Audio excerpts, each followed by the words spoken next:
Right. Good evening. வணக்கம். அஸ்ஸலாமு அலைக்கும். ஸோ இன்னைக்கு நாங்க உங்களோட ரிசல்ட்ஸை தொடர்ந்து வந்த நிறைய என்னோட நிறைய ஸ்டூடெண்ட்ஸ் பேசியிருந்தீங்க, பர்சனலாக மெசேஜ் பண்ணியிருந்தீங்க. சரிதானே? ஸோ நிறைய பேர் கேட்டிருந்தீங்க நிறைய அட்வைசஸ். ஸோ செகண்ட் செய்கிறதா, எப்படி செய்கிற, இருக்கிற டைமில் எப்படி படிக்கிற, இப்படி நிறைய விஷயங்கள் என்கிட்ட பர்சனலா சிலர் கேட்டிருந்தீங்க. அதே மாதிரி பலருக்கு கேட்கறதுக்கு கூச்சம், வெட்கம் அப்படியும் இருந்தது. சரிதானே? ஸோ அதால எனக்கு மெசேஜ் பண்ணல, அல்லது யாருக்குமே யாரோடையும் கேட்காத ஆக்களுமே இதுக்குள்ள இருப்பீங்க. ஸோ கேட்டா என்ன நினைப்பாங்களோ அப்படின்ட்டு கேட்பாங்கன்றதுக்காகத்தான் இந்த ப்ரோக்ராமையே நாங்கள் அரேஞ்ச் பண்ணது. ஸோ இது உங்களுக்கு இருக்கிற ஒரு டிசிஷன் எடுக்கிறதுக்கான ஒரு ஹெல்ப்பை வழங்குறதுக்காகவும், இருக்கிற டைம் எப்படி யூஸ் பண்றங்கிறத சொல்றதுக்கானதாகவும் ஒரு டிஸ்கஷனா தான் இருக்கும். நீங்க என்ன கேள்விகளும் கேட்கலாம். இது பாட சம்பந்தமானது இல்லை.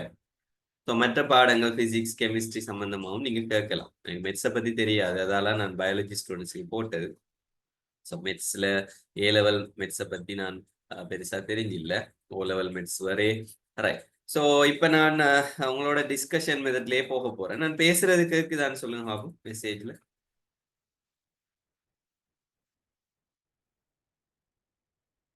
பேசுறது விளங்குதா? Okay. So very good. Right. So நான் ஃபர்ஸ்ட்டுக்கு உங்க எல்லார்ட்டையும் நீங்க எல்லாரும் ஏ லெவல் ரிசல்ட்ஸ் கிடைச்சிட்டு இருக்கிறார்கள்னு நம்புறேன். ஸோ சிலர் வந்து ஃபர்ஸ்ட் ஐ செய்கிறாக்கள், அப்படியான ஃபர்ஸ்ட் ஐ ஆக்களும் இன்னும் அட்வைஸுகள் கிடைக்கும். அட்வைசர் நிறைய பிள்ளைகள் இருக்கிறாங்க, ஆனா யாரும் கொடுக்கறதுக்கு இல்லைங்கிற ஒரு பிரச்சனை இருக்குது. சிலர் சரியான விஷயங்களை சொல்றதில்ல. ஸோ அதால அதுக்கும் இது ஹெல்ப் பண்ணலாம். ரைட். ஸோ நாங்கள் டைம் வேஸ்ட் பண்ணல, ஒரு 2 ஹவர்ஸுக்குள்ள நான் முடிக்கணும். ரைட். உங்களோட மெயினா நான் கழிச்சு கொண்டிருக்கிறத விட உங்களோட டவுட்ஸ் ஏதாவது இருந்தா நீங்க என்ன செய்யலாம் என்றால் நீங்க சேட்ல போடலாம். சரிதானே? அதே மாதிரி வாட்ஸ்அப் குரூப்லயும் கூட நீங்க போடலாம். நான் ஏழும்டாத பாக்குறேன், ஃபோன் பண்ணி தான் வச்சு கொண்டிருக்கிறேன். ஸோ வாட்ஸ்அப் குரூப்ல கேட்கலாம், அல்லது இதுல சேட்ல நீங்க தாராளமா போடலாம். இப்போ ஃபர்ஸ்ட்டுக்கு ஒரு ஜஸ்ட் ஒரு ஐடியா எடுக்கிறதுக்காக எனக்கு டிரெக்ட் மெசேஜ் அனுப்புங்க இந்த சேட்ல. ஸோ உங்களோட ஏ லெவல்ல பயாலஜி ரிசல்ட்ஸ் என்ன, மேபி 3 ரிசல்ட்ஸையும் சேர்த்து அனுப்புங்களேன். ஸோ ஏபிசி அல்லது 3பி அல்லது 3எஃப் இப்படி இருக்கும் தானே. உங்களோட ரிசல்ட்ஸ் எனக்கு டிரெக்ட் மெசேஜ்ல அனுப்புங்க. ரைட். ஸோ ஜஸ்ட் எனக்கு ஒரு ஐடியா வரும் நான் யாரோட பேசுறேன்னு. ஸோ அவங்களுக்கு ஏற்ற மாதிரி நான் பேசலாம், அதுக்காக தான் கேட்குறேன். ஸோ அவங்களோட ரிப்ளையை நான் யாருக்கும் சொல்லவே மாட்டேன், யாருக்கும் காட்டவே மாட்டேன். ஸோ பயப்படாம நீங்க டிரெக்ட் மெசேஜ்ல போடுங்க. எவ்ரி ஒனுக்கு கொடுத்துறாங்க, எல்லாருக்கும் விளங்கும். ஸோ நீங்க டிரெக்ட் மெசேஜுக்கு போடுங்க. ரைட். Very good. ஸோ நிறைய பேர் போடுறீங்க, எல்லாரையும் பார்த்து கொண்டிருக்கிறேன். ரைட். Very good. சவுண்ட் கொஞ்ச நேரத்துல கூட போகும். சரியா? இப்பதான் நீ ஸ்டார்ட் பண்ணிருக்கேன், கொஞ்சத்துல சவுண்ட் கேட்கும், பயப்பட வேணும். உங்களோட போன்ல சவுண்ட கூட்டி வச்சுக்கோங்க. ரைட். நான் சும்மா ரிசல்ட்ஸை வாசிச்சுக்கிட்டு போறேன். 3 இயர்ஸ் 3 இயர்ஸ் 3 இயர்ஸ். ஸோ எல்லாருக்கும் ஒரு ஐடியா வருமே. ஸோ யாருன்னு சொல்லாம ஜஸ்ட் வாசிச்சுட்டு போறேன். B2C, 2BC, 3S, 3C, CSF, 3S, 3C, ACF, BCS, 3C, 2CF, 3C, 2CS, 3S, 3C, 3B, 3F, S2, S2S, B2C, 3C, C2S, 2CS, 2CS, B2C, B2C, 2SF, 3C. Right. Very good. So எங்களுக்கு ஒரு idea ஒன்று இருக்குது. அநேகமான ஆட்கள் 3Cக்கு குறைய. Right. So 3Cக்கு குறைய சிலர் ஒரு பாடத்துல பி அல்லது ஏ இருக்குது. எல்லாரும் 3F எடுத்தாக்கள் என்கிற யாரையும் காணல. சிலர் இருக்கலாம், சொல்லாம இருக்கலாம். ஸோ என்னிட்ட சொல்ல நீங்க வைக்கப்பட தேவை. நான் இது இந்த சேட்டெல்லாம் டிலீட் பண்ணிட்டுருவேன். சரிதானே? ஸோ ஜஸ்ட் உங்களுக்கு ஐடியா சொல்றதுக்கா. ஸோ 3Cக்கு ஏற்ற மாதிரி நான் இந்த அட்வைஸை கொண்டு போறேன். ரைட். ஒரு விஷயம். ஸோ சிலர் எக்ஸ்ட்ராவா பாயிண்ட்ஸ் இருந்தா கேட்கலாம். அதே மாதிரி இப்ப ஏபிசி. Very good. ஸோ அடுத்தது சொல்லுங்க பாப்போம். உங்களோட பயாலஜி சப்ஜெக்ட்ல results, biology subjects results direct message போட. ரைட்.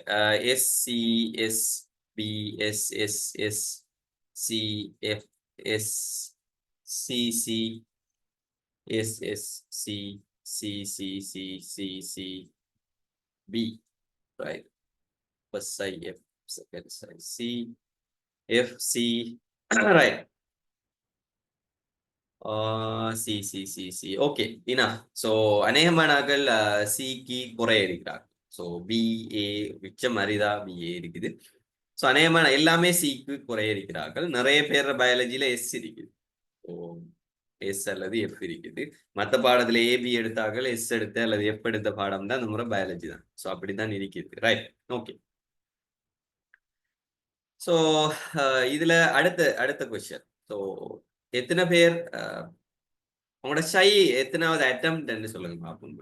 இப்ப நீங்க இந்த முறை எக்ஸாம் எழுதினது எத்தனாவது அட்டம்? இந்த ரிசல்ட்ஸ் வந்தது எத்தனாவது அட்டம்?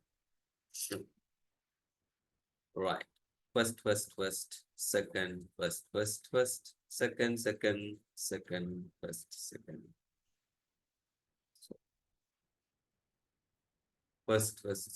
ஸோ நிறைய ரெண்டும் பேலன்ஸா இருக்கிறீங்க. ஃபர்ஸ்ட் சை எழுதினாக்களும் இருக்கிறீங்க, செகண்ட் சை எழுதினாக்களும். இந்த முறை எழுதின எக்ஸாம் எத்தனாவது சை? ஸோ தேர்ட் சை எழுதினாக்கள் எப்படியும் இந்த ப்ரோக்ராமுக்கு சில நேரம் வந்திருப்பீங்க. என்ன செய்யலாம்னு பார்க்கறதுக்கு. நான் மெயினா இதுல நெக்ஸ்ட் அட்டம்ப்டை கொண்டு போறது சம்பந்தமாகத்தான் கூட பேசுவேன். ஸோ ஃபர்ஸ்ட் அட்டம், செகண்ட் அட்டம் அவங்களுக்கு தான் கூட இருக்கும். லாஸ்டா அந்த அட்டமுக்கு ட்ரை பண்ணாத ஆட்களுக்கு ஏதாவது வழி இருக்காங்கிறத பத்தியும் நான் லிட்டிலா சொல்றதுக்கு ட்ரை பண்றேன். ரைட். ஓகே. ஸோ இப்ப அடுத்த கொஸ்டின். ஸோ உங்களோட தானே பேசிட்டு இருக்கிறேன். நீங்க சட் எல்லாம் என்னோட பேசுறத நினைச்சு பேசிக்கணும். சரியா? ஸோ அடுத்த கொஸ்டின். எத்தனை பேர் அடுத்த ஷை செய்யற டிசைட் பண்ணிருக்கீங்க? எஸ் போடு. ரைட். அடுத்த சை அடுத்த அட்டம் செய்யறதுக்கு முடிவெடுத்தாங்க. ரைட். நிறைய பேர் முடிவெடுத்துட்டீங்க. ஸோ நிறைய பேர் முடிவெடுத்தாக தான் இருக்கிறீங்க. ஸோ உங்களுக்கு இந்த மாதிரி தான் நான் அட்வைஸ் கூட சொல்லணும். இல்ல என்று சொல்றார்கள் யாராவது இருக்கிறீங்களா? முடிவெடுக்கல கன்ஃபியூஷன் என்று இருந்தால் நோ என்று போடுங்க. முடிவெடுக்கல அல்லது கன்ஃபியூஷன் இருந்தால் நோ என்று போடுங்க. ரைட். இல்ல முடிவெடுக்கல கன்ஃபியூஷன் அறிக்கைன்னு சொன்னா நோ என்று போடுங்க. ரைட். கொஞ்சம் பேர் தான் இருக்கிறீங்க. நிறைய பேர் எஸ். ஸோ உங்களுக்கு கொஞ்சம் பேர் இருந்தாலும் அவங்களுக்கு முக்கியமா நான் டிசிஷன் சொல்லணும். இல்லை நான் இதுல அவங்களையும் கேர் பண்ணும். ரைட். ஸோ நீங்க சொன்னாதான் எனக்கு விளங்கு. ரைட். ஸோ சிலர் வந்து கன்ஃபியூஷன்ல இருக்கிறீங்க. No decision. சரிதான். ரைட். ஓகே. சரி. இப்ப நான் இப்ப இன்னொரு கேள்வி கேட்கிறேன். உங்களோட ஓ லெவல்ல சயின்ஸ் அண்ட் மெட்ஸ் ரிசல்ட்ஸ் போடு. சயின்ஸ் மெட்ஸ் குயிக்கா. Right. Very good. 2A, 2A, 2A, 2A, 2A, 2A, AB, 2A, 2A, 2A, 2A, 2A. Wonderful. 2A, AB, 2A, 2A, AC, AB. Right? So, see, நீங்க எல்லாரும் ஓ லெவல்ல சயின்ஸ் மேத்ஸ்ல ஏ எடுத்தாங்க. அநேகமானாக்கள் ஏ எடுத்துறீங்க. மோஸ்ட் ஆஃப் தெம்மா ஏ எடுத்தார்கள். சிக்கு மேல எடுத்துறீங்க. சரிதானே? ஸோ ஃபர்ஸ்ட் உங்களோட சக்சஸ் அதுல நல்ல சந்தோஷம் அடைஞ்சிருப்பீங்க. ஸோ லைஃப்ங்கிறது, ஸோ உங்களுக்கு முதலாவது ஒரு விஷயம் சொல்லணும். லைஃப்ங்கிறது எப்போதுமே சக்சஸ் ஆயிருக்கும்ங்கிறதுல நாங்க இருக்கிற எண்ணம் சரியில்லை. சரிதானே? ஸோ எப்பவுமே லைஃப்ல சக்சஸ் மட்டும்தான் கிடைச்சிது. சிலருக்கு அப்படி ஒரு பழக்கம் இருக்கிறோம். பிறந்ததுல இருந்து இப்ப அம்மா அப்பா எல்லாம் தேவையான எல்லாத்தையும் வாங்கி கொடுக்குற, சின்ன வயசுல இருந்து ஃபர்ஸ்ட் ரேங்கே வார. சரிதானே? ஸோ ஃபர்ஸ்ட் ரேங்கே வந்து கடைசியா ஏ லெவல்ல ஒரு 3C எடுத்த உடனே அப்படியே லைஃப் அப்படியே உடைஞ்சு கீழே விழுற. சரிதானே? ஸோ இது நிறைய பேருக்கு நடக்கிற ஒரு பிரச்சனை. இது உங்களோட பிரச்சனை மட்டும் இல்லை. இப்ப நான் ஏன் ரிசல்ட்ஸ் எல்லாம் வாசிச்சேன்னு பாருங்க. இவன் உங்களோட ஜாயின் ஆகிருக்கிற நிறைய பேர் இதுல 3 இயர்ஸ் எடுத்தாங்க அல்லது சிக்கு குறை எடுத்தாங்க. அதே மாதிரி உங்களோட ஜாயின் ஆகிக்கிற அவ்வளவு பேரும் ஓ லெவல்ல ஏ எடுத்தாங்க. சயின்ஸ் மேத்ஸ்ல ஏ எடுத்து தான் இப்ப 3C எடுத்துறீங்க. ஸோ அல்லது 3S எடுத்துறீங்க அல்லது எஃப் எடுத்துறீங்க. ஸோ உங்களால இயலாங்கிறது நான் ஏற்றுக்கொள்ள மாட்டேன். உங்களால செய்ய இயலாங்கிறத நான் ஏற்றுக்கொள்ள மாட்டேன். ஸோ நீங்க முடிவெடுக்கிறதுல நீங்க தயங்க வேண்டிய அவசியம் இல்லை. அநேகமான ஆட்கள் 3A எடுத்தாங்க. 2A மேத்ஸ்ல எடுத்து சயின்ஸ்ல எடுத்து இப்ப ஒரு இக்கட்டான நிலைமைக்குள்ள மாட்டிக்கிட்டீங்க. என்னன்னா ஒன்று கடந்து வந்த பாதையில ஒரு நாளும் தோல்வியை சந்திச்சில்ல, அல்லது குறைவான தோல்வியை தான் சந்திச்சிருக்கீங்க. இப்ப திடீரென்று ஒரு தோல்வியை சந்திச்ச உடனே எப்படி இருக்கின்றால் லைஃபே இல்ல. சில ஸ்டூடெண்ட்ஸ் எனக்கு மெசேஜ் பண்ணினாங்க சூசைட். ஸோ எப்படி ஹேண்டில் பண்ற? சரி சூசைட் பண்ண போறேன். ஸோ அம்மா அப்பா திட்டி தீக்குறாங்கன்னு சொன்னாங்க. உங்களோட பேரண்ட்ஸும் பக்கத்துல இருந்தா அந்த மீட்டிங்ல சேர்த்துக்கொள்ளுங்க. சரிதானே? பேரண்ட்ஸோட இருந்து பாருங்க. ஸோ நான் சொல்ற சில விஷயங்கள் அவங்களுக்கும் அண்டர்ஸ்டாண்ட் பண்ணும். ரைட்? ஸோ பேரண்ட்ஸையும் சேர்த்து கொண்டு பாருங்க. ரைட்? அது நல்ல பெட்டர். ரைட்?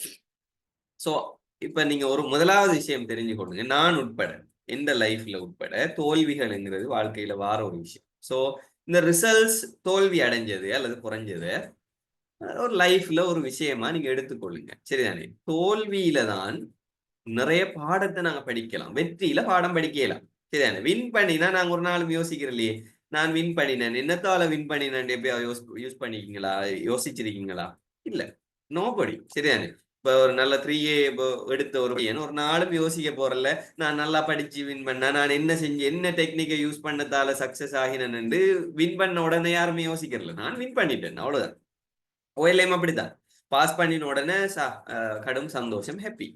ஆனா தோத்தா மட்டும்தான் என்ன என்ன தேடுவீங்க? ஏன் தோத்தன்னு யோசிப்பீங்க. இந்த ஏன்ங்கிற கேள்வி நான் எங்கட கிளாஸுக்கு வர பிள்ளைகளுக்கு அடிக்கடி சொல்ற விஷயம். ஏன் ஏன் ஏன் நீங்க கேட்கணும் லைஃப்ல நடக்கிற எல்லா விஷயத்துக்கும்.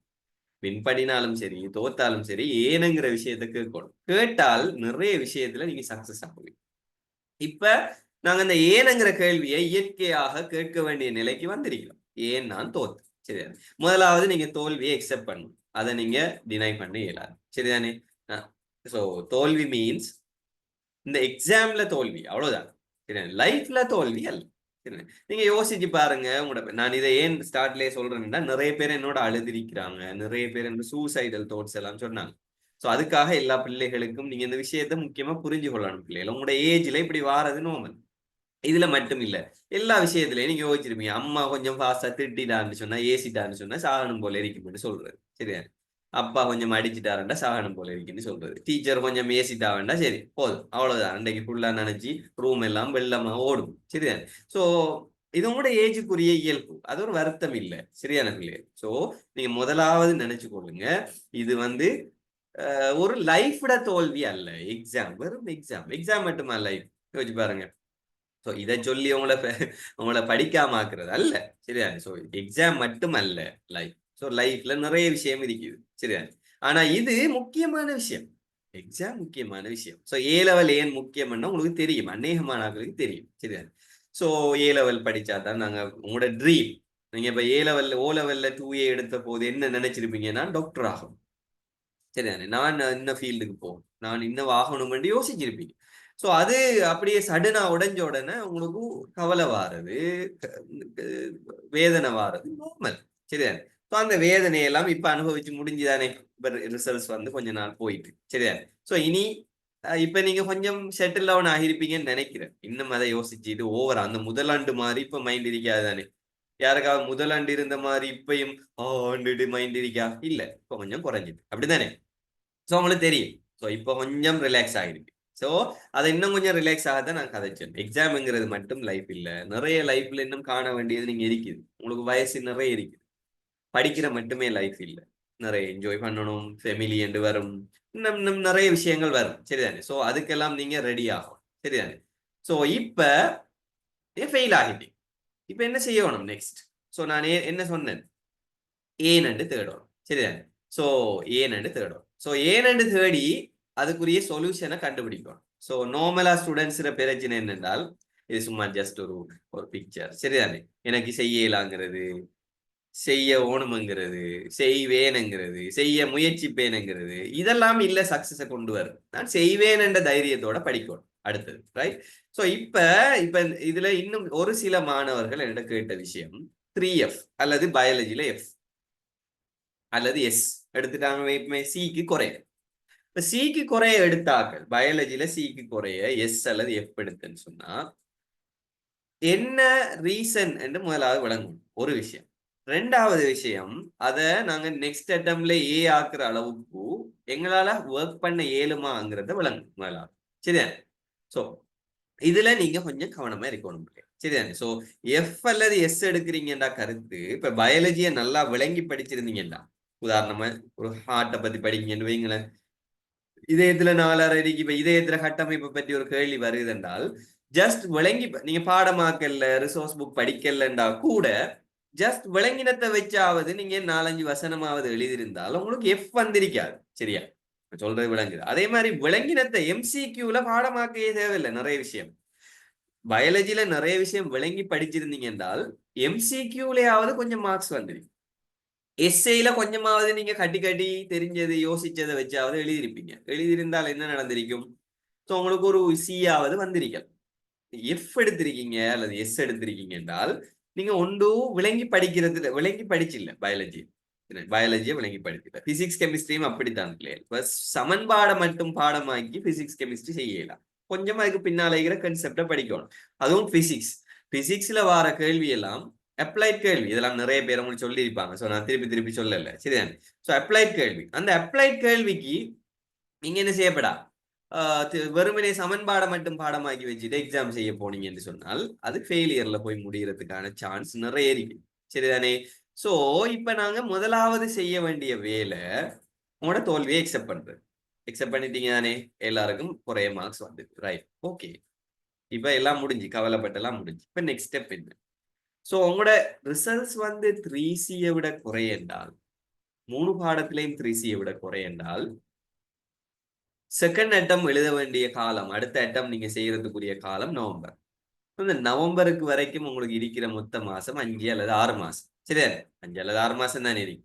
இந்த 5-6 மாசத்துக்குள்ள உங்களால 3F 3A ஆக்க முடியுமாங்கிற கேப்பபிலிட்டியை நீங்க பார்க்கும்.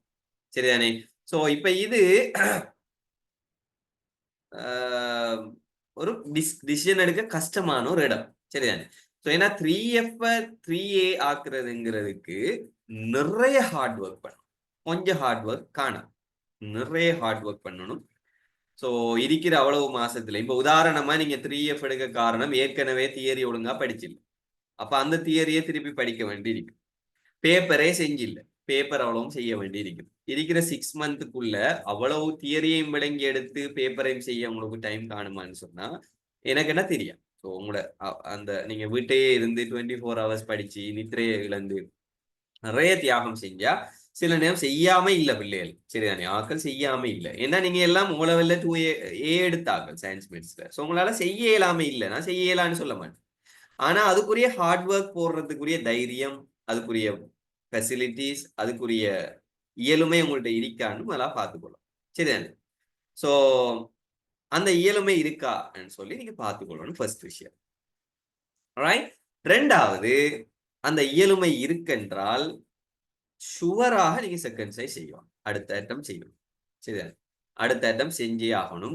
உங்களுக்கு அந்த இயலுமை இருக்குமெண்டா. அந்த இயலுமை இல்லை என்றால் இந்த 6 மாசத்துக்குள்ள உங்களால அந்த அதை பிக்கப் பண்ணிக்க இயலாம இருக்கும் என்ற ஒரு ஃபீலிங், உங்களோட கட் ஃபீலிங் ஒன்று இருக்குதானே? உங்களோட மனசு சொல்லும் எனக்கு நிறைய படிக்கிறதுக்கு பாடம் இருக்கு. ஸோ அப்படி ஏதாவது அதுல அந்த மனசு சொல்றதுல ஏதாவது சிக்கல் இருந்தா எனக்கு மெசேஜ் போடுங்க. நான் பர்சனலா உங்களுக்கு அதை உங்களுக்கு கைட் பண்ணுவேன். சரிதானே? ஸோ இது வந்து கொமெண்ட் வீடியோ.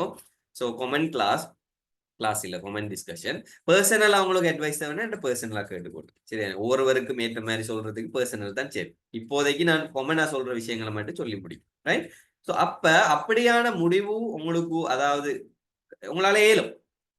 உதாரணமா ஒரு எஃப் 2A எடுத்தாக்கள் இருக்காங்க, ABF எடுத்தாக்கள் இருக்காங்க, ABS எடுத்தாக்கள் இருக்காங்க.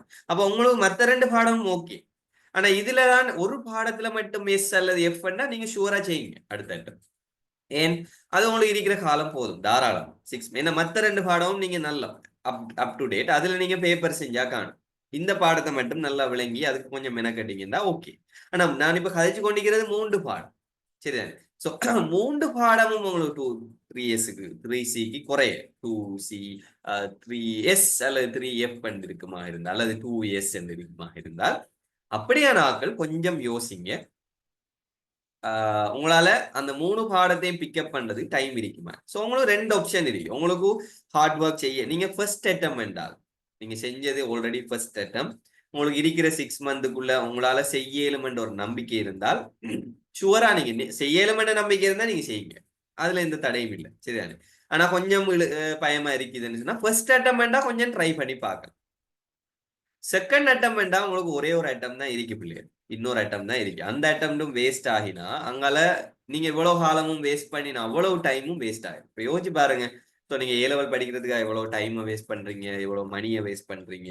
சரிதானே? எவ்வளவு எவ்வளவு பேர் உங்களுக்காக யோசிக்கிறாங்க, கஷ்டப்படுறாங்க, உங்களோட பேரண்ட்ஸ் யோசிக்கிறாங்க, உங்களை சுத்தி இருக்கிறார்கள் யோசிக்கிறாங்க, உங்களை விரும்புறார்கள் லவ்வர்ஸோ யாரோ உங்களை பத்தி யோசிச்சுட்டு கனவு கண்டுட்டு இருக்க போறாங்க. ஸோ நீங்களும் உங்களை பத்தி கனவு காண்றீங்க. அப்படி இருக்கிற நேரம் இவ்வளவு நாளும் எடுத்து எஃபர்ட் வேஸ்ட் ஆகுறதுங்கிறது அதை குப்பை தொட்டியில போடுறதுங்கிறது நல்லம் இல்லை. ஸோ நீங்க இப்ப செகண்ட் அட்டெம்ப்ட் எடுத்து அதுலயும் உங்களுக்கு 3F தான் இருக்கு அல்லது 3S தான் இருக்கு அல்லது 2SF தான் இருக்கு என்றால் அடுத்த அட்டம் உங்களுக்கு பொன்னானது. சரிதான்? பொன்னானது. அடுத்த அட்டம் வந்து உங்களுக்கு பொன்னானது. அது கோல்டன் ஆப்பர்ச்சுனிட்டின்னு சொல்லுவாங்க. அந்த ஆப்பர்ச்சுனிட்டியை வேஸ்ட் பண்ண வேணாம். ஸோ ஒன்றில் உங்களுக்கு அந்த 6 மந்த் போதும் என்று இருந்தால் உங்களால செய்ய இயலும், உங்களால தியாகம் செய்ய இயலும். ஏன்னா அந்த 6 மந்த்துக்குள்ள ஏதாவது ஒரு இன்சிடென்ட் நடந்து உங்களுக்கு ஏதாவது சுகம் இல்லாம போய் அப்படி ஏதாவது நடந்தா அதை நீங்க எக்ஸாமுக்கு அப்ளை பண்ண டைம் இருக்குத்தானே, அதுக்கடையில நீங்க யோசிக்கலாம். ஆனா அது வரைக்கும் நீங்க ட்ரை பண்ணு. இந்த அட்டெம்ப்ட் செய்யறதாகவே நினைச்சு மேக்சிமம் ட்ரை பண்ணுங்க. உங்களுக்கு ஒரு 3-4 மந்த்ஸ் போகல விளங்கும். இப்ப எக்ஸாமுக்கு ஒரு 3 மந்த்ஸ் இருக்க முதல் விளங்கும். உங்களுக்கு எல்லாம் கவர் ஆகிட்டா இப்ப எக்ஸாமுக்கு 3 மந்த்ஸ் இருக்கக்குள்ள நீங்க ஃபுல் சிலபஸ் முடிச்சுக்கோணும். சரியா? அங்கால அந்த எக்ஸாமுக்கு முன்னுக்கு இருக்கிற அந்த 3 மந்த்ஸ் உதாரணமா எக்ஸாமுக்கு முன்னு 3 மந்த்ஸ் எப்ப வரும்? October, September, August. August, September, அக்டோபர்ல நீங்க ஃபுல்லா பாஸ் பேப்பர் தான் செய்யும். அந்த 3 மாசமும் ஃபுல்லா பாஸ் பேப்பர் செய்யற காலம். சோ அதுக்கு முதல் நீங்க இருக்கிற அவ்வளவு தியரியில இருக்கிற குறைபாடுகள் விட்டதுகள் அது இதுகளை எல்லாம் தொட்டு செஞ்சு எடுத்துரும். சரிதான்? சோ பேப்பர் செஞ்சுட்டு போகலையும் நீங்க செய்யலாம். எக்ஸ்ட்ராவா உங்களுக்கு விளக்கம் தேவை யாரும் டீச்சர்கிட்ட போய் சந்திச்சுப்பேன் இந்த மாதிரி ரிசல்ட்ஸ் உள்ளாக ஷுவரா ஒரு டீச்சரை சப்போர்ட் எடுங்க. யார்ட்டையாவது போய் கேட்டு அதை எடுத்துக்கொள்ளுங்க. சரிதானே? சோ ஏன்னா சில பாடம் உங்களுக்கு விளங்காம இருக்கு. அதை விளங்கி எடுத்துக்கொள்ளுங்க. விளங்காம நீங்க தயவு செய்து படிக்க வேணாம். விளங்காம படிக்க வேணாம். விளங்கின ஒரு 50% என்றாலும் அதுல நல்ல மார்க்ஸ் வரும். விளங்காம படிச்சது பாடமாக்கி வச்சீங்கன்னு சொன்னால் எக்ஸாம்ல மார்க்ஸே வராது. இது அனுபவம். இது நிறைய பேர்ட்ட இருந்து நான் பெற்றுக்கொண்ட விஷயம். சரிதானே? சோ நான் நிறைய கேள்விகள் கேட்குறீங்க. அந்த கேள்விகளை கேட்டு வைங்க. நான் கடைசியா ஆன்சர் பண்ணுவேன். சரியா? கேள்விகளை கேட்டு வைங்க நீங்க சேட்ல. நான் இப்போ ஒரு ஃப்ளோல போறேன். இடையில கேள்விக்கு ஆன்சர் பண்ணினேன்டா அது மறந்துடும். சரியா? சோ அதால நீங்க கேள்விகளை கேட்டு வைங்க. உங்களுக்கு மனசுல தோன்ற கேள்விகளை போட்டுட்டு வாங்க. நான் கடைசியா கேள்விகளுக்கு ஆன்சர் பண்ணுவேன். ரைட்? ஓகே. சோ அந்த முடிவு எடுங்க. அப்படி உங்களால இந்த 6 மந்த்துக்குள்ள நீங்க ட்ரை பண்ண கஷ்டம், உங்களுக்கு அந்த அளவுக்கு ஹார்ட் ஒர்க் பண்ண இயலா அல்லது நிறைய வீக் பாயிண்ட்ஸ் உங்கள்ட்ட இருக்கி என்று சொன்னால் நீங்க என்ன செய்யணும்? 1 இயர் அதை ஃபார்வர்ட் பண்ணு. சரி. ஸோ 1 இயர் நீங்க அதை வந்து அடுத்த வருஷத்துக்கு மாறுங்க. 2026க்கு மாறுங்க. ஸோ உங்களுக்கு 1 இயர் காலம் இருக்குது. ஸோ அந்த 1 இயருக்குள்ள நீங்க ஏன்னா நீங்க ஏ லெவல் தான் செய்ய போறீங்கன்றா தான் அந்த முடிவு எடுக்கணும். சரியா பிள்ளைங்க? ஸோ சிலருக்கு வந்து ஏர்ன் பண்ணணும். இப்ப சிலர் எய்ம் வந்து என்னன்னு சொன்னா ஏர்ன் பண்ற மட்டும். சரியானே? ஒரு லைஃப்ல ஒரு ட்ரீம் இல்லை நான் டாக்டர் ஆகணும் அல்லது என்னென்ன செய்யணும் இதுதான் ஆகணும் என்ற ஒரு கோல் இல்லாம சில ஆகல் ஏர்ன் பண்ற எண்ணத்துல மட்டும் இருப்பீங்க. ஸோ ஏர்ன் பண்றது மட்டும்தான் உங்களோட எண்ணம் என்று சொன்னா அதுக்கு ஏ லெவல் படிக்கணும்ங்கிற ஒரு ஐடியாவோ யூனிவர்சிட்டிக்கு போறங்கிற ஐடியாவோ இப்பய காலத்துல இல்லை. சரிதானே? அதை நான் கிளியரா உங்களுக்கு சொல்லிக்கிறேன். ஏர்ன் பண்ணணும் என்றா நீங்க டாக்டர் ஆகணும்ங்கிற என்ன ஐடியாவும் இல்லை. டாக்டரை விட நிறைய சேலரி எடுக்கிறவங்க கூட பேர் இருக்கிறான். இப்பய காலத்துல கடும் எஃபெக்டிவான ஃபீல் வந்து ஐடிபி. ஸோ அதுக்கு போறதுக்கு உங்களுக்கு ஏஎல் ரிசல்ட்ஸ் தேவையில்லை. உங்களோட ஓஎல் ரிசல்ட்ஸ் வச்சு தாராளமா நீங்க ஐடி ஃபீல்டுக்கு நிறைய பேர் போகலாம். ஸோ அப்படி நீங்க ஏர்ன் பண்றது அல்லது மாடர்ன் டெக்னாலஜியோட நீங்க லிங்க் ஆக போறீங்கன்னு சொன்னா அந்த மாதிரி முடிவை எடுத்துருக்கு. அநியாயப்படுத்த வேணாம், வேஸ்ட் பண்ண வேணாம் ஒரு டைம் இனி இருக்கிற டைம். சரியா? இல்ல உங்களோட ட்ரீமை நீங்க அச்சீவ் பண்ணணும் என்கிற எண்ணத்தோட இருந்தீங்க என்றால் ட்ரை பண்ணுங்க. அதுக்கு ட்ரை பண்றதுக்கு 3Cக்கு குறைய இருந்தால் கொஞ்சம் யோசிங்க. சரிதானே? 2Cக்கு குறைய இருந்தால் கொஞ்சம் யோசிச்சு இந்த 6 மந்த் போதுமான்னு பாருங்க. 6 மந்த் போதுமென்று நீங்க ட்ரை இப்பவே 6 மந்த்துக்குரியதை படிக்க ஆரம்பிக்கணும். ஆரம்பிச்சுட்டு போங்க. போகக்குள்ள உங்களுக்கு விளங்கும் உங்களால முடிக்கலுமா இல்லையாண்டு அதை பொறுத்து நீங்க டிசைட் பண்ணுங்க. இந்த வருஷமே செய்ய போறீங்களா அல்லது ஒரு வருஷம் வித்ரோ பண்ணி அடுத்த அடுத்த வருஷம் செய்ய போறீங்களான்னு டிசைட் பண்ணி அது உங்களோட விருப்பம். சரியா? ஃபர்ஸ்ட் அட்டம் இருக்கிறார்கள் ஒரு அட்டம்ப்ட வேஸ்ட் பண்றதுக்கு இஷ்யூ இல்லை. ஆனா செகண்ட் அட்டம்ப்ல ஆல்ரெடி செஞ்சார்கள் தேர்ட் அட்டம்ப்ட வேஸ்ட் பண்ணிட வேணும். அந்த முடிவு கடும் கோல்டன் ஆப்பர்ச்சுனிட்டி, அதை முடிச்சிட்டாரு. சரியா? அது ஒரு விஷயம். முதலாவது விஷயம் 3Cக்கு மேல உள்ளார்கள், 3Cயும் 3Cக்கு மேல உள்ளார்களும் அதே மாதிரி 2A 2B எடுத்து அதுக்கு பிறகு பயாலஜில எஸ் எடுத்தாக்கள், பயாலஜில எஃப் எடுத்த அல்லது பிசிக்ஸ்ல எஃப் எடுத்தாக்கள் எல்லாம் ஷுவரா செகண்ட் அட்டம் செய்யும். 6 மந்த் தாராளமா போதும். சரியா? 3Cக்கு மேல எடுத்தாக்கள் நீங்க கொஞ்சம் மெனக்கெடணும். ஏன்னா உங்களோட ஓ லெவல் ரிசல்ட்ஸ் நீங்க ஏ லெவல்ல சி ஆகிருக்கீங்கடா, ஷுவரா அவங்களோட படிச்ச மெத்தட்ல ஏதோ பிரச்சனை இருக்கு. ஓ லெவல்ல நீங்க நல்லா படிச்சீங்க, ஏ லெவல்ல ஏன் நல்லா படிக்கல. சரியா? ஒன்று சிலபஸ் கூட, ஆனா ஓ லெவல்ல நீங்க 9 பாடம் படிச்சீங்க, இப்ப நீங்க படிச்ச 3 பாடம். சரிதானே? 9 பாடத்துல சிலபஸையும் சேர்த்தா அந்த 3 பாடம் தான் கிட்டத்தட்ட. சரிதானே? ஆனா இதுல கொஞ்சம் காம்படிஷன், அவ்வளவுதான் பிரச்சனை. 3C எடுத்தா நீங்க பாஸ், 3C எடுத்தா பாஸ், எஸ் எடுத்தாலே பாஸ் தானே. 3C எடுத்தா நீங்க ஷுவரா பாஸ். ஆனால் நீங்க அந்த கோட்டாக்குள்ள வரல, அதான் இப்ப பிரச்சனை. ஜெட் ஸ்கோர் கோட்டாக்குள்ள வரல. சரியா? சோ ஓஎல் இருக்கிற சிலபஸ் நிறைய பிரச்சனை இருக்குது. சரியான? ஓ லெவல்ல இருக்கிறது 9 பாடம். சரிதானே? அதுக்குள்ளேயும் நீங்க சக்சஸ் பண்ணீங்க. ஆனா இப்ப 3 பாடம் தான் இருக்கு. ஸோ அதுல இந்த ஓஎல் ஜேர்னில இருந்து ஏஎல் ஜேர்னிக்கு இடையில நிறைய பிரச்சனைகள் இருக்கு. ஒன்று உங்களோட ஏஜ் பிரச்சனை. சரிதானே? ஓஎல்ல இருந்த படிப்புல இருந்த இன்ட்ரெஸ்ட், கவனப்ப கலைப்பான்கள், நீங்க பேரண்ட்ஸ் சொல்லு கேட்ட விதம், டீச்சர்ஸ்ல சொல்லு கேட்ட விதம் ஏ லெவல்ல டோட்டலா மாறும். ஏ லெவல்ல நிறைய பேர் என்ன நினைக்கிறேன்டா, நாங்க கொஞ்சம் அட்வான்ஸ் லெவலுக்கு வந்துட்டோம், கொஞ்சம் அட்வான்ஸ் ஆனாக்கள், ஸோ நாங்க விரும்புற மாதிரி படிப்போம், விரும்புற மாதிரி செய்வோம் என்று நிறைய சாக்ரிஃபைஸ் பண்றல. சரிதானே? ஸோ அந்த வயசுல நிறைய அட்ராக்ஷன் வார, நிறைய கவன கலைப்பான் வார, ஓஎல் வரைக்கும் போன் பாவிக்கிறதுல குறைய இருந்திருப்பீங்க. ஏஎல் வந்தது பிறகு செல்ஃபா படிக்க தொடங்கி ரூமுக்குள்ள இருந்துட்டு போன் பாக்குறது, வாட்ஸ்அப் பாக்குறது, இந்த மாதிரி விஷயங்கள் கொஞ்சம் கூடியிருக்கும். இதெல்லாம் வயசுக்குரியது, இதெல்லாம் பிரச்சனை இல்லை, வயசுக்குரியது. அதால நிறைய கவனக்கலைப்பான் கூட. ரெண்டாவது ஏஎல் வந்து போட்டி பரீட்சை, ஓஎல்ல பாஸ் ஆகலாம், ஆனா ஏ லெவல்ல பாஸ் ஆகி மட்டும் போதும். மூணாவது ஏ லெவல்ல இருக்கிற சிலபஸ் வந்து ஃபுல்லா சயின்ஸ் சப்ஜெக்ட், எல்லாம் யோசிக்கிற சப்ஜெக்ட். ஸோ அங்க ஓ லெவல் அப்படி இல்லையே. இப்போ இஸ்லாம் பாடம், தமிழ் பாடம், ஹிந்து, அந்த பாடம் எல்லாம் உங்களோட கல்ச்சரோட சேர்ந்தது, உங்களோட மொழியோட சேர்ந்தது, அதை படிச்சிருப்பீங்க. ஆனா ஏ லெவல்ல அப்படி இல்லை. சரிதானே? ஏ லெவல்ல நீங்க சயின்ஸ் சப்ஜெக்ட அதுலயும் நீங்க யோசிச்சு விளங்கி எடுத்து படிக்க வேண்டிய பாடங்கள். அதே மாதிரி நிறைய அதுல இஷ்யூ இருந்தது, அதால நீங்க கொஞ்சம் வீக் ஆகிட்டீங்க. சரிதானே? இப்ப நீங்க என்ன செய்யணும், உங்களோட வீக்ஸை கண்டுபிடிக்கணும். சரிதானே? அதை நோக்கி அடுத்த சக்சஸை நோக்கி போகணும். இப்ப முடிவெடுங்க, நீங்க ஒரு முடிவெடுங்க இப்ப. சரிதானே? ஸோ இன்றைக்கே நீங்க இந்த முடிவு எடுக்கலாம், அல்லது ஒரு 2-3 நாள் எடுக்கலாம். 3Cக்கு குறைய இருக்கிறார்கள், இந்த வருஷமே படிக்கிறதா, அல்லது 3Cக்கு மேல இருக்கிறார்கள், ஷுவரா படிங்க. சரி, ஷுவரா படிங்க. உங்களுக்கு ட்ரீம் இருந்தால், காசு உழைக்கிறது மட்டும் இருந்தா இங்கால பக்கம் தேவையில்லை, நிறைய ஃபீல்டு இருக்கு, அதை தேடி எடுத்துக்கொள்ளுங்க. அது சம்பந்தமா அட்வைஸ் வேண்டாலும் நீங்க பர்சனலா கேளுங்க. சரியா? ரைட். அது ஒரு விஷயம். என்ன அதை பத்தி நான் கூட சொல்லல, நிறைய கோர்ஸ் இருக்கு, அதை வேணா கடைசியா காட்டி விடுறேன். சரியா? பயாலஜி படிச்சாலும் நிறைய கோர்ஸ் இருக்கு, பாஸ் ஆகினா போதும், நீங்க நிறைய கோர்ஸுக்கு அப்ளை பண்ணுங்க. ஆனா நீங்க உங்களோட ட்ரீம் அடையிறா அடுத்தது படிங்க. ஸோ நார்மலா சொல்லுவாங்க ஹார்ட் ஒர்க் தான் சக்சஸ் இருக்கு. ஸோ சிலர் சொல்லுவாங்க ஸ்மார்ட் ஒர்க் தான் சக்சஸ் இருக்கு. என்ன ஒர்க் செஞ்சாலும், ஹார்ட் ஒர்க் செஞ்சாலும் சரி, ஸ்மார்ட் ஒர்க் செஞ்சாலும் சரி, டிரெக்டா சக்சஸ் வரல. இதான் நிறைய பேர் நினைக்கிறது, ஹார்ட் ஒர்க் செஞ்சா சக்சஸ் இருக்கு. சரியான? ஆனா உண்மையானது அப்படி இல்லை. ஹார்ட் ஒர்க்ல இருந்து சக்சஸுக்கு போறதுக்கு இடையில நிறைய சேலஞ்ச் வரும். சரிதானே? ஸோ திடீரென்று ஒரு வருத்தம் வரும், திடீரென்று வீட்டுல ஒரு பிரச்சனை வரும், திடீரென்று பைனான்சியல் பிரச்சனை வரும், திடீரென்று ஊர்ல ஒரு வெள்ளம் வரும், அல்ல திடீரென்று ஒரு புயல் வரும். இது எல்லாமே உங்களோட லைஃப்ல இன்ஃபுளுன்ஸ் பண்ணும். ஏ லெவல் ரிசல்ட்ஸ்ங்கிறது உங்களோட கெட்டிக்காரத்தனம் மட்டும் இல்லை. இதை நல்லா புரிஞ்சு கொள்ளுங்க. உங்களோட கெட்டிக்காரத்தனத்தால மட்டும் நீங்க ஏ லெவல் பாஸ் ஆகல, உங்களோட சிச்சுவேஷன், உங்களோட சுத்தி இருக்கிற சூழல் கடும் முக்கியம். ஸோ நீங்க இப்போ சுனாமி ஒன்று வந்ததுன்னா, சுனாமியை பத்தி உங்களுக்கு தெரியுமோ தெரியாது. இப்போ உதாரணமா வெள்ளம் வந்து உங்களோட வீடெல்லாம் தாண்டால் அந்த பீரியட்ல உங்களுக்கு எப்படி இருக்கும், அந்த அந்த சிச்சுவேஷன்ல உங்களால படிக்க இல்லாம போயிடும். ஸோ அது வந்து மைண்ட்லேயே இருந்து கொண்டிருக்கும், அது ஸ்ட்ரெஸ்ஸாக இருந்து கொண்டிருக்கும். அதாலேயும் உங்களோட ரிசல்ட்ஸ்ல வீக்னஸ் வரும். அதே மாதிரி ஒரு லவ் ஒன்று ஃபெயிலியர் ஆயிருந்து வைங்க, என்ன நடக்கும்? ஃபெயிலியர் ஆயினா ஸ்ட்ரெஸ் ஆகும்.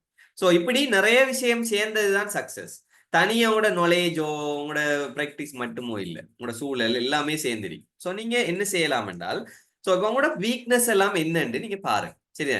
உங்களோட வீக்னஸ் என்னன்னு நீங்க முதல்ல லிஸ்ட் அவுட் பண்ணணும். நீங்க இதை முதலாவது செய்யுங்க. இப்ப எல்லாரும் அவசரமா டிப்ஸ் டிப்ஸ் கேட்டு கொண்டிருக்கிறீங்க. டிப்ஸ் சொல்ல போறேன். டிப்ஸுக்கு முதல்ல உங்களோட பிரச்சனை என்னன்னு பார்க்கணும். சரிதானே? உங்களுக்கு இருக்கிற வீக்னஸ் என்னன்னு நீங்க தேடி கண்டுபிடிச்சு லிஸ்ட் பண்ணுங்க. நீங்க லாஸ்ட் இயர்ல என்ன பிள்ளை விட்டீங்க, ரைட்? சோ நீங்க இப்ப நான் உங்கள்ட்ட ஒரு கேள்வி கேட்கிறேன். நானே ஹச்சிட்டீங்க தானே. சோ இப்ப ஒரு கேள்வி கேட்கிறேன். நீங்க விட்ட பிரதானமான மிஸ்டேக் எதுன்னு சொல்லுங்க.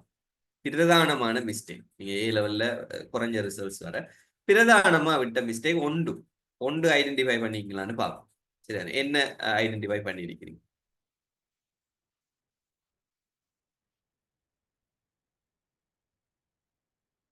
ரைட், தியரி மிஸ் பண்ணது. ரைட், செல்ஃப் டிசிப்ளின் இல்ல. Very good. இன்னும் தெரியா. ஸோ தெரியான்னா என்ன செய்யணும்? நம்ம தேடணும். ரைட்.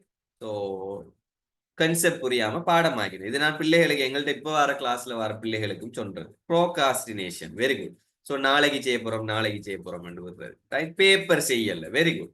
போன் நான் சொன்னது அன்னைக்கு தெரியாது. இப்போ நான் ஏ லெவல் ஏன் வெயிலாக இருப்பீங்கன்னு சொன்னதுக்கு நிறைய நான் சொல்லக்குள்ளேயே கூட காரணங்கள் நிறைய இது பிடிப்பட்டிருக்கணும். சரிதானே? ஸோ ரைட், பேப்பர் ப்ராக்டிஸ் இல்லை. ரைட். ரைட், பேரண்ட்ஸ் சப்போர்ட் பண்ணுவாங்களா டவுட் வாரன், அதுக்கு வாரன். Right, careless and theory. So கேர்லெஸ்ஸா இருந்தது. Very good. பேப்பர் ப்ராக்டிஸ் குறைவு. Very good. ஸோ நிறைய பேர் ஃபர்ஸ்ட் அட்டம்ல விடுற பிள்ளை என்னன்னா பேப்பர் ப்ராக்டிஸ் செய்யறதில்ல. ஏன்னா போய் பேப்பர் ப்ராக்டிஸ் செய்யற எப்ப முடிவெடுக்கிறேன்டால் தியரி எல்லாம் முடிஞ்சதுக்கு பிறகு. தியரி எப்பயாவது டைமுக்கு முடிச்சிருக்காங்களா? தியரி எப்பயாவது உங்க டியூஷன்ல டைமுக்கு அல்லது கிளாஸ்ல டைமுக்கு முடிச்சிருக்காங்களா? ஆகஸ்ட்ல எக்ஸாம்டா ஜூலைல கொண்டு போய் எக்ஸாம் தியரியை முடிப்பாங்க. வரும் ஒரு மாசத்துக்குள்ள எப்படி ஃபுல் பேப்பர் செஞ்சு முடிக்கிறேன்? 10 வருஷ பேப்பர் எப்படி செஞ்சு முடிக்கிறேன்? சரிதான். So learning method Instagram. Very good. So biology படிக்கிறேன்னு தெரியாம விட்டது. ரைட். ஸோ எப்படி படிக்கிறேன்னு தெரியும். பேப்பர் ஒழுங்கா செய்யல. ஸோ தியரியில டவுட். ஒன் சைட் பிரெயின் வலி. Okay. Health reason. So health reason இருந்தா எனக்கு அதையும் நீங்க மெசேஜ் பண்ணலாம். Right. So bore, interest gone. Right. Procrastination. Lack of paper practice. Right. Self confidence இல்ல. பயோக்கு 10 இயர்ஸ் ஆசை. அதெல்லாம் எவ்வளவு செய்யணுங்கிறதெல்லாம் சொல்றேன். சரிதானே? சோ அது நான் அடுத்த பாட்டுல அதான் உங்களுக்கு செய்ய போறேன். எப்படி படிக்கிற, என்னென்ன செய்யணும், அதெல்லாம் நான் செய்ய போறேன். பயம். சோ இப்ப நிறைய பேர் பிரச்சனை ஃபர்ஸ்ட் அட்டம் செஞ்சாங்கல்ல, நிறைய பேர் பிரச்சனை இதான் எது பேப்பர் செய்யறதில்ல. நிறைய பேர் பேப்பர் செய்யறதில்ல. ரெண்டாவது தியரி விளங்குறது, விளங்கி படிக்கிறதில்ல. பயாலஜி அதுவும் மெயினா. பயாலஜி என்ன சொல்ற உங்களோட டீச்சர்ஸ் எல்லாம் என்ன சொல்லிப்பாங்க? ரிசோர்ஸ் புக்கை பாடமாக்குங்க பிள்ளைகள். ரிசோர்ஸ் புக்கை பாடமாக்கி இருந்தால் மறந்தால் என்ன செய்யும்? எவ்வளவு ரிசோர்ஸ் புக்ல இருக்கிற நோட்ஸ் பாத்திருக்கீங்களா? பார்த்திருப்பீங்க. கிரேட் 12 கிரேட் 13 சேர்த்து உங்களோட எழுத்து சைஸ்ல கொப்பில எழுதினா எத்தனை கொப்பி வரும்? சரியா? சோ பயாலஜியை ஃபுல்லா பாடமாக்கி மட்டும் வச்சுக்கிருந்தால் உங்களால சக்சஸ் பண்றது கடும் கஷ்டம். ஸோ பயாலஜி பாடமாக்கி படிக்கணும், பாடமாக்கணும். சில விஷயம் சொல்லுகள் புது விஷயங்களை பாடமாக்கணும். ஆனால் பாடமாக்க முதல் விளங்கி நிற்கணும். இது நிறைய பேர் விடுறப்பில்ல. எப்படி விளங்குறேன்னு நிறைய பேர் கேட்பாங்க. நான் சில எக்ஸாம்பிள் சொல்லுவேன், போகல உங்களுக்கு சொல்லுவேன். சரியா? சில எல்லாத்துக்கு பின்னாலேயும் சில கன்செப்ட் இருக்கு. அந்த கன்செப்டை விளங்கினா அவ்வளவுதான். சரியா? அதே மாதிரி சில டயக்ராம்ஸ் இருக்கு. இப்படி சில மெதட்ஸ் இருக்கு. அந்த மெதட்ஸை பயன்படுத்தினீங்க என்றால் பாடமாக்குறது குறையும், அல்லது எஃபெக்டிவா பாடமாக்குறது. பாடமாக்குள்ளேயும் வீட்டை இருந்து எப்படி படிக்கிற இதயத்திற்கு 4 அறை காணப்படும், 4 அறை காணப்படும், 4 அறை காணப்படும், சோனை அறை வலது, சோனை அறை வலது, தேவரை வலது, சோனை அறை, இப்படி இருந்து 10-15 தரம் ரிப்பீட் பண்றேன். இப்படி ரிப்பீட் பண்ணி பாடமாக்குறது இல்ல. சரிதானே? சோ இப்படி கண்ணை மூடிக்கிட்டு ரிப்பீட் பண்றதால பாடமாக்குறது ஒரு நாளும் உங்களோட லைஃப்ல ஒரு ஒரு 4-5 மாசம் போகக்குள்ள மறந்து போயிடும். சரியா? 3 மாசம் போகக்குள்ள மேக்சிமம் மறந்தே போயிடும். சோ இந்த பாடமாக்கின மெத்தட்ல உங்கள்கிட்ட பிள்ளை ஒன்று நான் சொல்றதெல்லாம் பாருங்க. பாடமாக்கின மெத்தட். சரிதானே? சோ எல்லாத்தையும் மந்திர மோதிர மாதிரி பாடம். ரெண்டாவது விளங்கி படிக்க. பிசிக்ஸோ பயாலஜியோ கெமிஸ்ட்ரியில வைக்கிற தியரிஸ் கன்செப்ட் விளங்கல. எவ்வளவு பேர் கேள்வி கேட்காம, சரிதானே, அந்த பாடத்தை விளங்கினத்தை கேட்காம, அதுல இருக்கிற சந்தேகத்தை கேட்காம ஜஸ்ட் பாடமாக்கிட்டு கேள்வி செஞ்சுட்டு போயிருப்பீங்க. யோசிச்சு பாருங்க. அது ஒரு பிரச்சனை. அடுத்தது சரிதானே? அடுத்தது பேப்பர் செய்யும். இது 3 பிரச்சனை. அடுத்தது இப்ப சிலர பிரச்சனை செல்ஃப் டிசிப்ளின் இல்லை. சரி, செல்ஃப் டிசிப்ளின் ஏல் படிக்கிறது கடன் முக்கியம். உங்களோட டிசிப்ளின். இப்ப நீங்க போன் பாவிக்கிறதுங்கிறதுக்கு ஒரு டைம் இருக்கும். போனே பாவிக்க வேணாம்னு நான் சொல்ல மாட்டேன். ஆனா போன் பாவிக்கிறதுக்கு ஒரு நாளையில எவ்வளவு நேரத்தை நீங்க ஒதுக்க போறீங்க என்று உங்களுக்கு ஒரு டைம் இருக்கும். அதே மாதிரி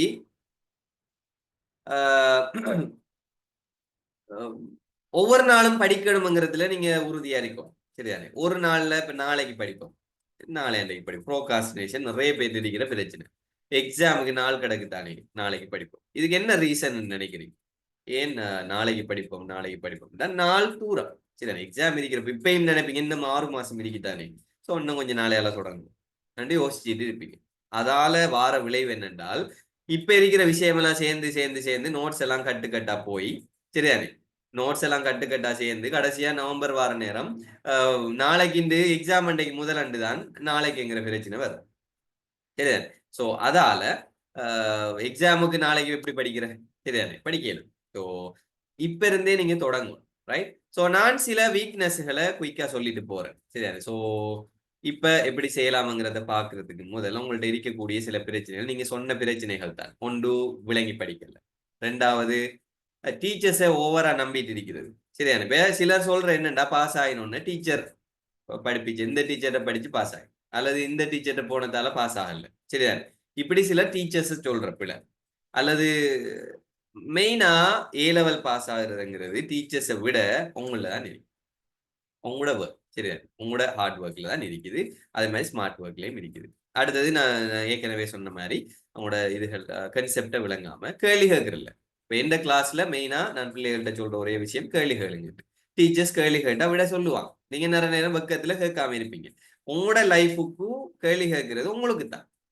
மத்தாக்கள் சிரிப்பாங்க, மத்தாக்கள் யோசிப்பாங்கன்னு இல்லை, ரைட்? இது ஒரு பிரச்சனை. அதே மாதிரி செல்ஃப் ஸ்டடி செய்யறதில்ல, செல்ஃபா படிக்கிறல்ல, சரிதானே, செல்ஃபா விளங்கி எடுக்க முயற்சிக்கிறல்ல, சரிதானே, டியூஷனுக்கு போனா போதும், அங்க கிளாஸ் போனா போதும், ரெக்கார்டிங் பார்த்தா போதும் என்று யோசிச்சுக்கிட்டு இருக்கிறேன், ரைட்? ப்ராக்டிஸை விடுறேன். இப்ப நான் நீங்க சொன்ன மாதிரி பாஸ் பேப்பர் செய்யல, சரிதானே?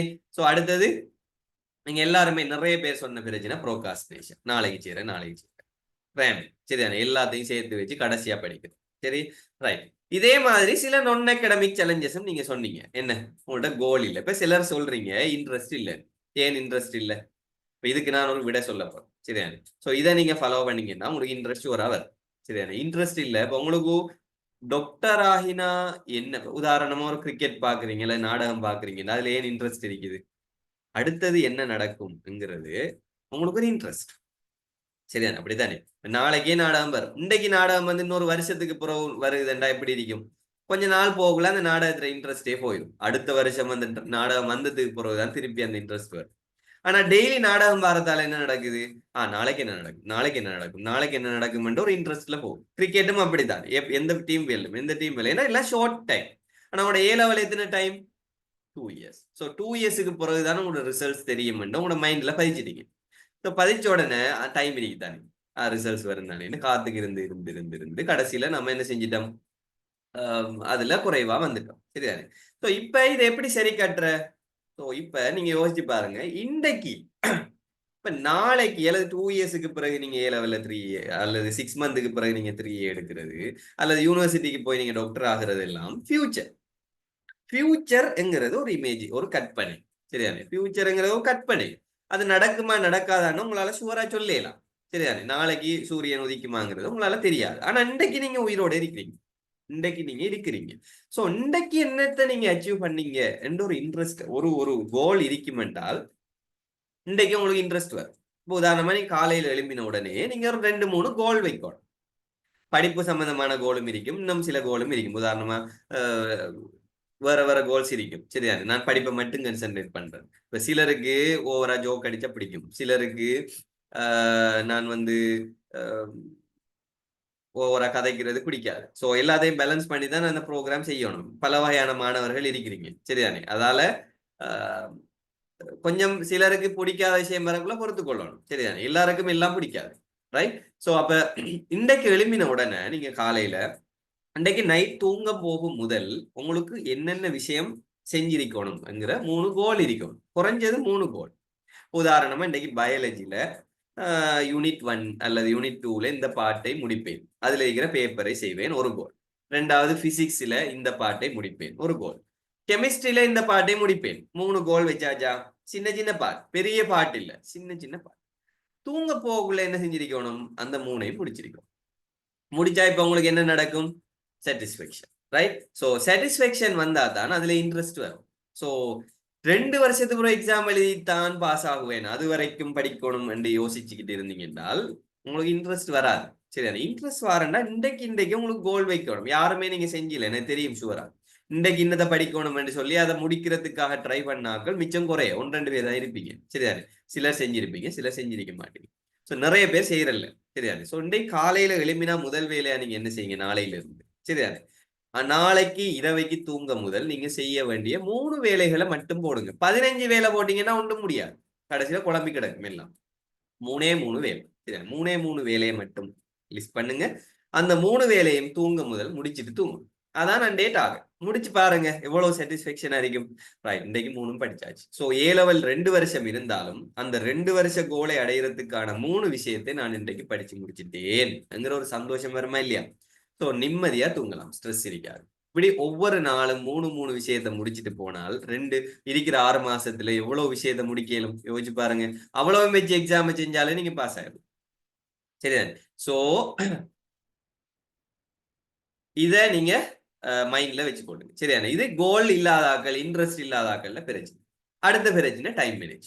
ஸோ டைம் மேனேஜ்மெண்ட், டைமை நீங்க மேனேஜ் பண்ணலாம். சரிதானே? டைமை நீங்க மேனேஜ் பண்ணலாதானே? நீங்க நிப்பாட்டேலுமா டைமை?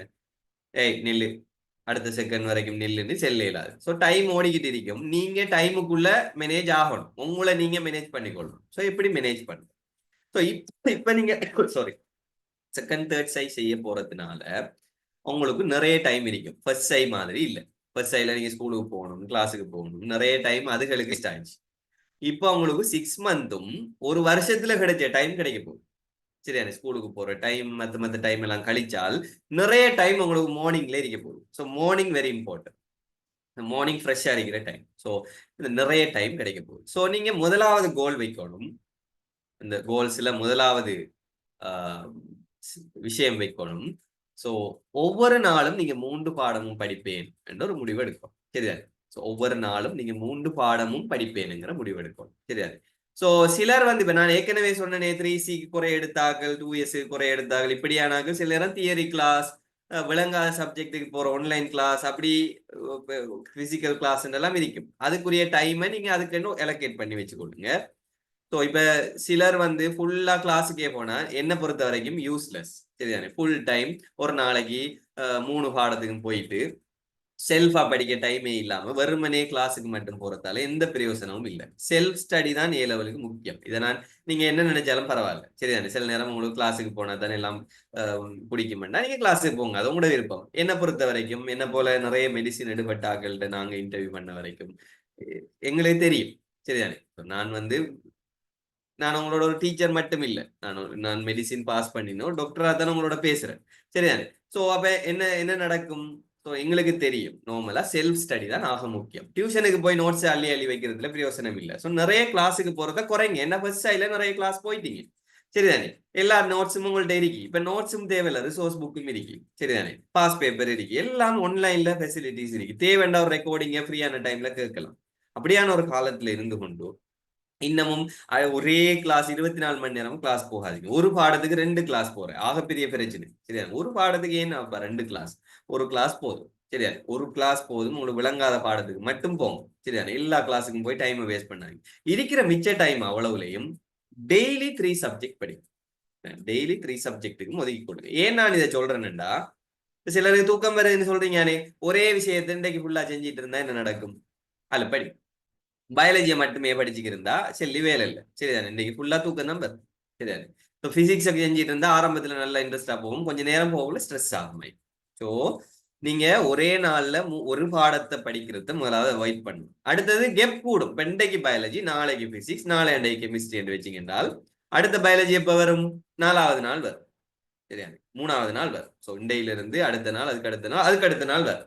ஸோ அந்த கெப் கூடும். ஸோ இன்றைக்கு படிச்சது அடுத்த அந்த கிளாஸ்ல அடுத்த நாள் போற நேரம் தான் திருப்பி பயாலஜியில ஞாபகமே வரும். 2 நாளைக்கு பயாலஜியில எண்ணமே இல்லை. ஸோ இப்படி கெப் விட வேணும். ஒவ்வொரு நாளும் 3 பாடத்துக்கும் டைம் அலோகேட் பண்ணு. நிறைய பேரை கேள்விகளுக்குரிய விட மெல்ல மெல்ல கிடைச்சிட்டு போகும். சரிதானே? அவதிப்படப்படா. ரைட், மெல்ல மெல்ல தான் நான் போவேன். சரிதானே? ஸோ இப்படி ஒரு நாளைக்கு 3 சப்ஜெக்டையும் நீங்க அலோகேட் பண்ணு. முதலாவது விஷயம். ரைட்? ஸோ அதுல டைம் அலோகேஷன் உங்களை பொறுத்தது. இப்ப சிலர் சொல்லுவாங்க காலையில படிச்சா நல்லா, சிலர் சொல்லுவாங்க இரவையில படிச்சா நல்லா. அது உங்களோட விஷயம், சரிதானே? அது வந்து டிசைட் பண்றது நீங்க. உங்களுக்கு தான் தெரியும் எந்த டைம்ல படிச்சாலும் உங்களால படிக்கலாம். சிலருக்கு காலையில ஏர்லி மார்னிங் எழுப்பி படிச்சா நல்லா படிபடும், சிலருக்கு நைட்ல முழிச்சுக்கிட்டு இருந்தா படிபடும். ஒவ்வொருவர இன்ட்ரெஸ்ட பொறுத்தது, ஒவ்வொருவர எபிலிட்டியை பொறுத்தது, சரிதானே?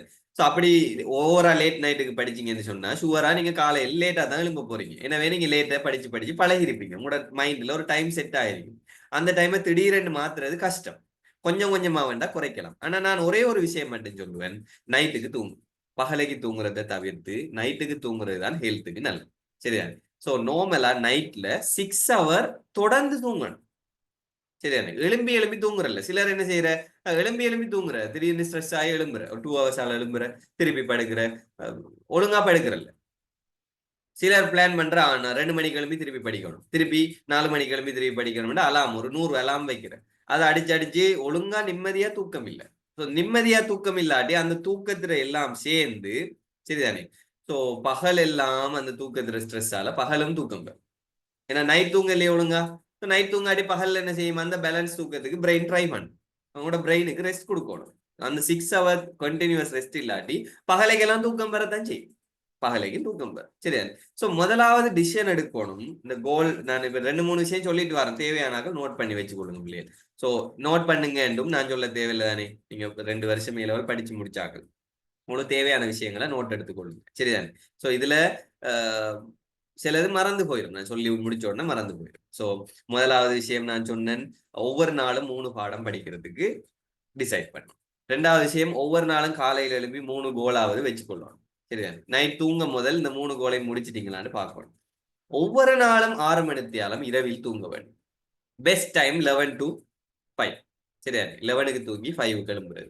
11க்கு தூங்கி 5க்கு எழும்பினீங்க என்றால் அந்த தூக்கம், நைட் தூக்கம் சரியாமையும் ஏர்லியா எழும்பின மாதிரி போகும். 5க்கு எழும்பி உடனே படிக்க வராது, சில நேரம் தூக்க கலக்கத்தில் இருப்பீங்க. ஒரு 6க்கு 7க்கு இருந்து ஸ்டார்ட் பண்ணு. 11க்கு அங்காலை முழிச்சுக்கிட்டு இருக்க இருக்க இருக்க இந்த முழிக்கிறது காரணம் படிக்கிறதுன்னு நினைக்கீங்களா? நிறைய பேருக்கு நைட்ல முழிக்கிறது காரணம் படிக்கிறது இல்ல. எனக்கு தெரியும் தானே, நான் பேஷன்ஸோட பழகுறேன், நான் ஸ்டூடெண்ட்ஸோடையும் பழகுறேன், நான் 2 பேர் விஷயமும் எனக்கு தெரியும். நைட்ல முழிச்சுக்கிறிக்க மெயின் காரணம் படிக்கிறது இல்லை, மெயின் காரணம் போன், சரியா? ஸோ போன், டிராமாஸ், இடைக்கிடைக்க இன்ஸ்டாகிராம் பாக்குறது, ஃபேஸ்புக் பாக்குறது, டயர்ட் ஆகிட்டு இப்ப காலையில இருந்த மாதிரி ஃப்ரெஷ்னஸ் நைட்ல எப்பயும் இருக்காது. ஸோ டயர்ட் ஆகின உடனே போனை பாக்குறது, போனை பார்த்தா ஒரு 15 நிமிஷம் அதுல போகும், திருப்பி டைமை பார்த்தா 10:30 ஆயிடும், திருப்பி கொஞ்ச நேரம் படிக்க ட்ரை பண்றது, படிக்கிறது, திருப்பி போனை பாக்குறது, இப்படியே போக போக போக போக என்ன செய்யும், டைம் வந்து மிஸ் ஆகி அப்படியே 1 மணி 2 மணி ஆயிடும். 2 மணிக்கு பிறகு என்ன செய்யற, தூங்க போற. அப்ப தூக்கம் வராது, பெட்டை பார்த்து பார்த்து மல்லாக்க புறல்றது, கூப்புற புறல்றது எல்லாம் செஞ்சு செஞ்சு படுத்து ஒரு 3 மணி தான் தூக்கம் வர. பிறகு எழும்புற 10 மணி, 9 மணி 10 மணிக்கு எழும்புற. சோ இப்படி எழுப்பினா என்ன செய்யும், உங்களோட டைம் ரிதம் எல்லாம் பிழைக்கும் தானே மூளைக்கு. சோ நீங்க சுரப்பி ஒன்று படிச்சிருப்பீங்க, மெலட்டோனினை சுரக்கிற சுரப்பி எது சொல்லுங்க. பஞ்சுரக்கும் தொகுதியில இருக்கிற மெலட்டோனின்ங்கிற ஹோமோனை சுரக்கிற சுரப்பி எது? பூம்புரு பொருள் அப்படின்ற ஒரு சுரப்பி இருக்குது, right? So very good Isha. So அந்த அது வந்து வெரி குட். சோ அது வந்து மெலட்டோனினை சுரக்கும். இந்த மெலட்டோனின் நைட்ல லைட் குறைவான டைம்ல தான் சுரக்கும், சரியா? சோ அது உங்களோட ஹெல்த்துக்கு கடும் நல்ல ஒரு சாமான் அந்த மெலட்டோனின்.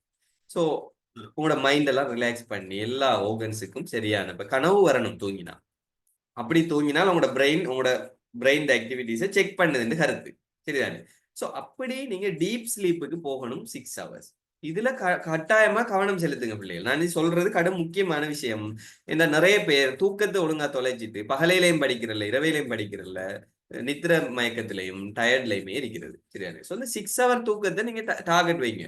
11 to 5 என்ன நடந்தாலும் தூங்குறான், அண்டே கோல் முடியலையா பிரச்சனை இல்லை, நாளைக்கு பா 11 ஆகுதா தூங்கு, எல்லாத்தையும் வச்சு போட்டு தூங்க. ஒரே ஒரு கோலாவது முடிச்சிருப்பீங்கன்னு அந்த சந்தோஷம், ரைட்? மிச்சம் 2 கோலை நாளைக்கு முடிப்போம். அண்டே கோல் முடிஞ்சு 2 கோல் முடிஞ்சு ஒரு கோல் இருக்கு, நாளைக்கு பார்ப்போம், சரிதானே?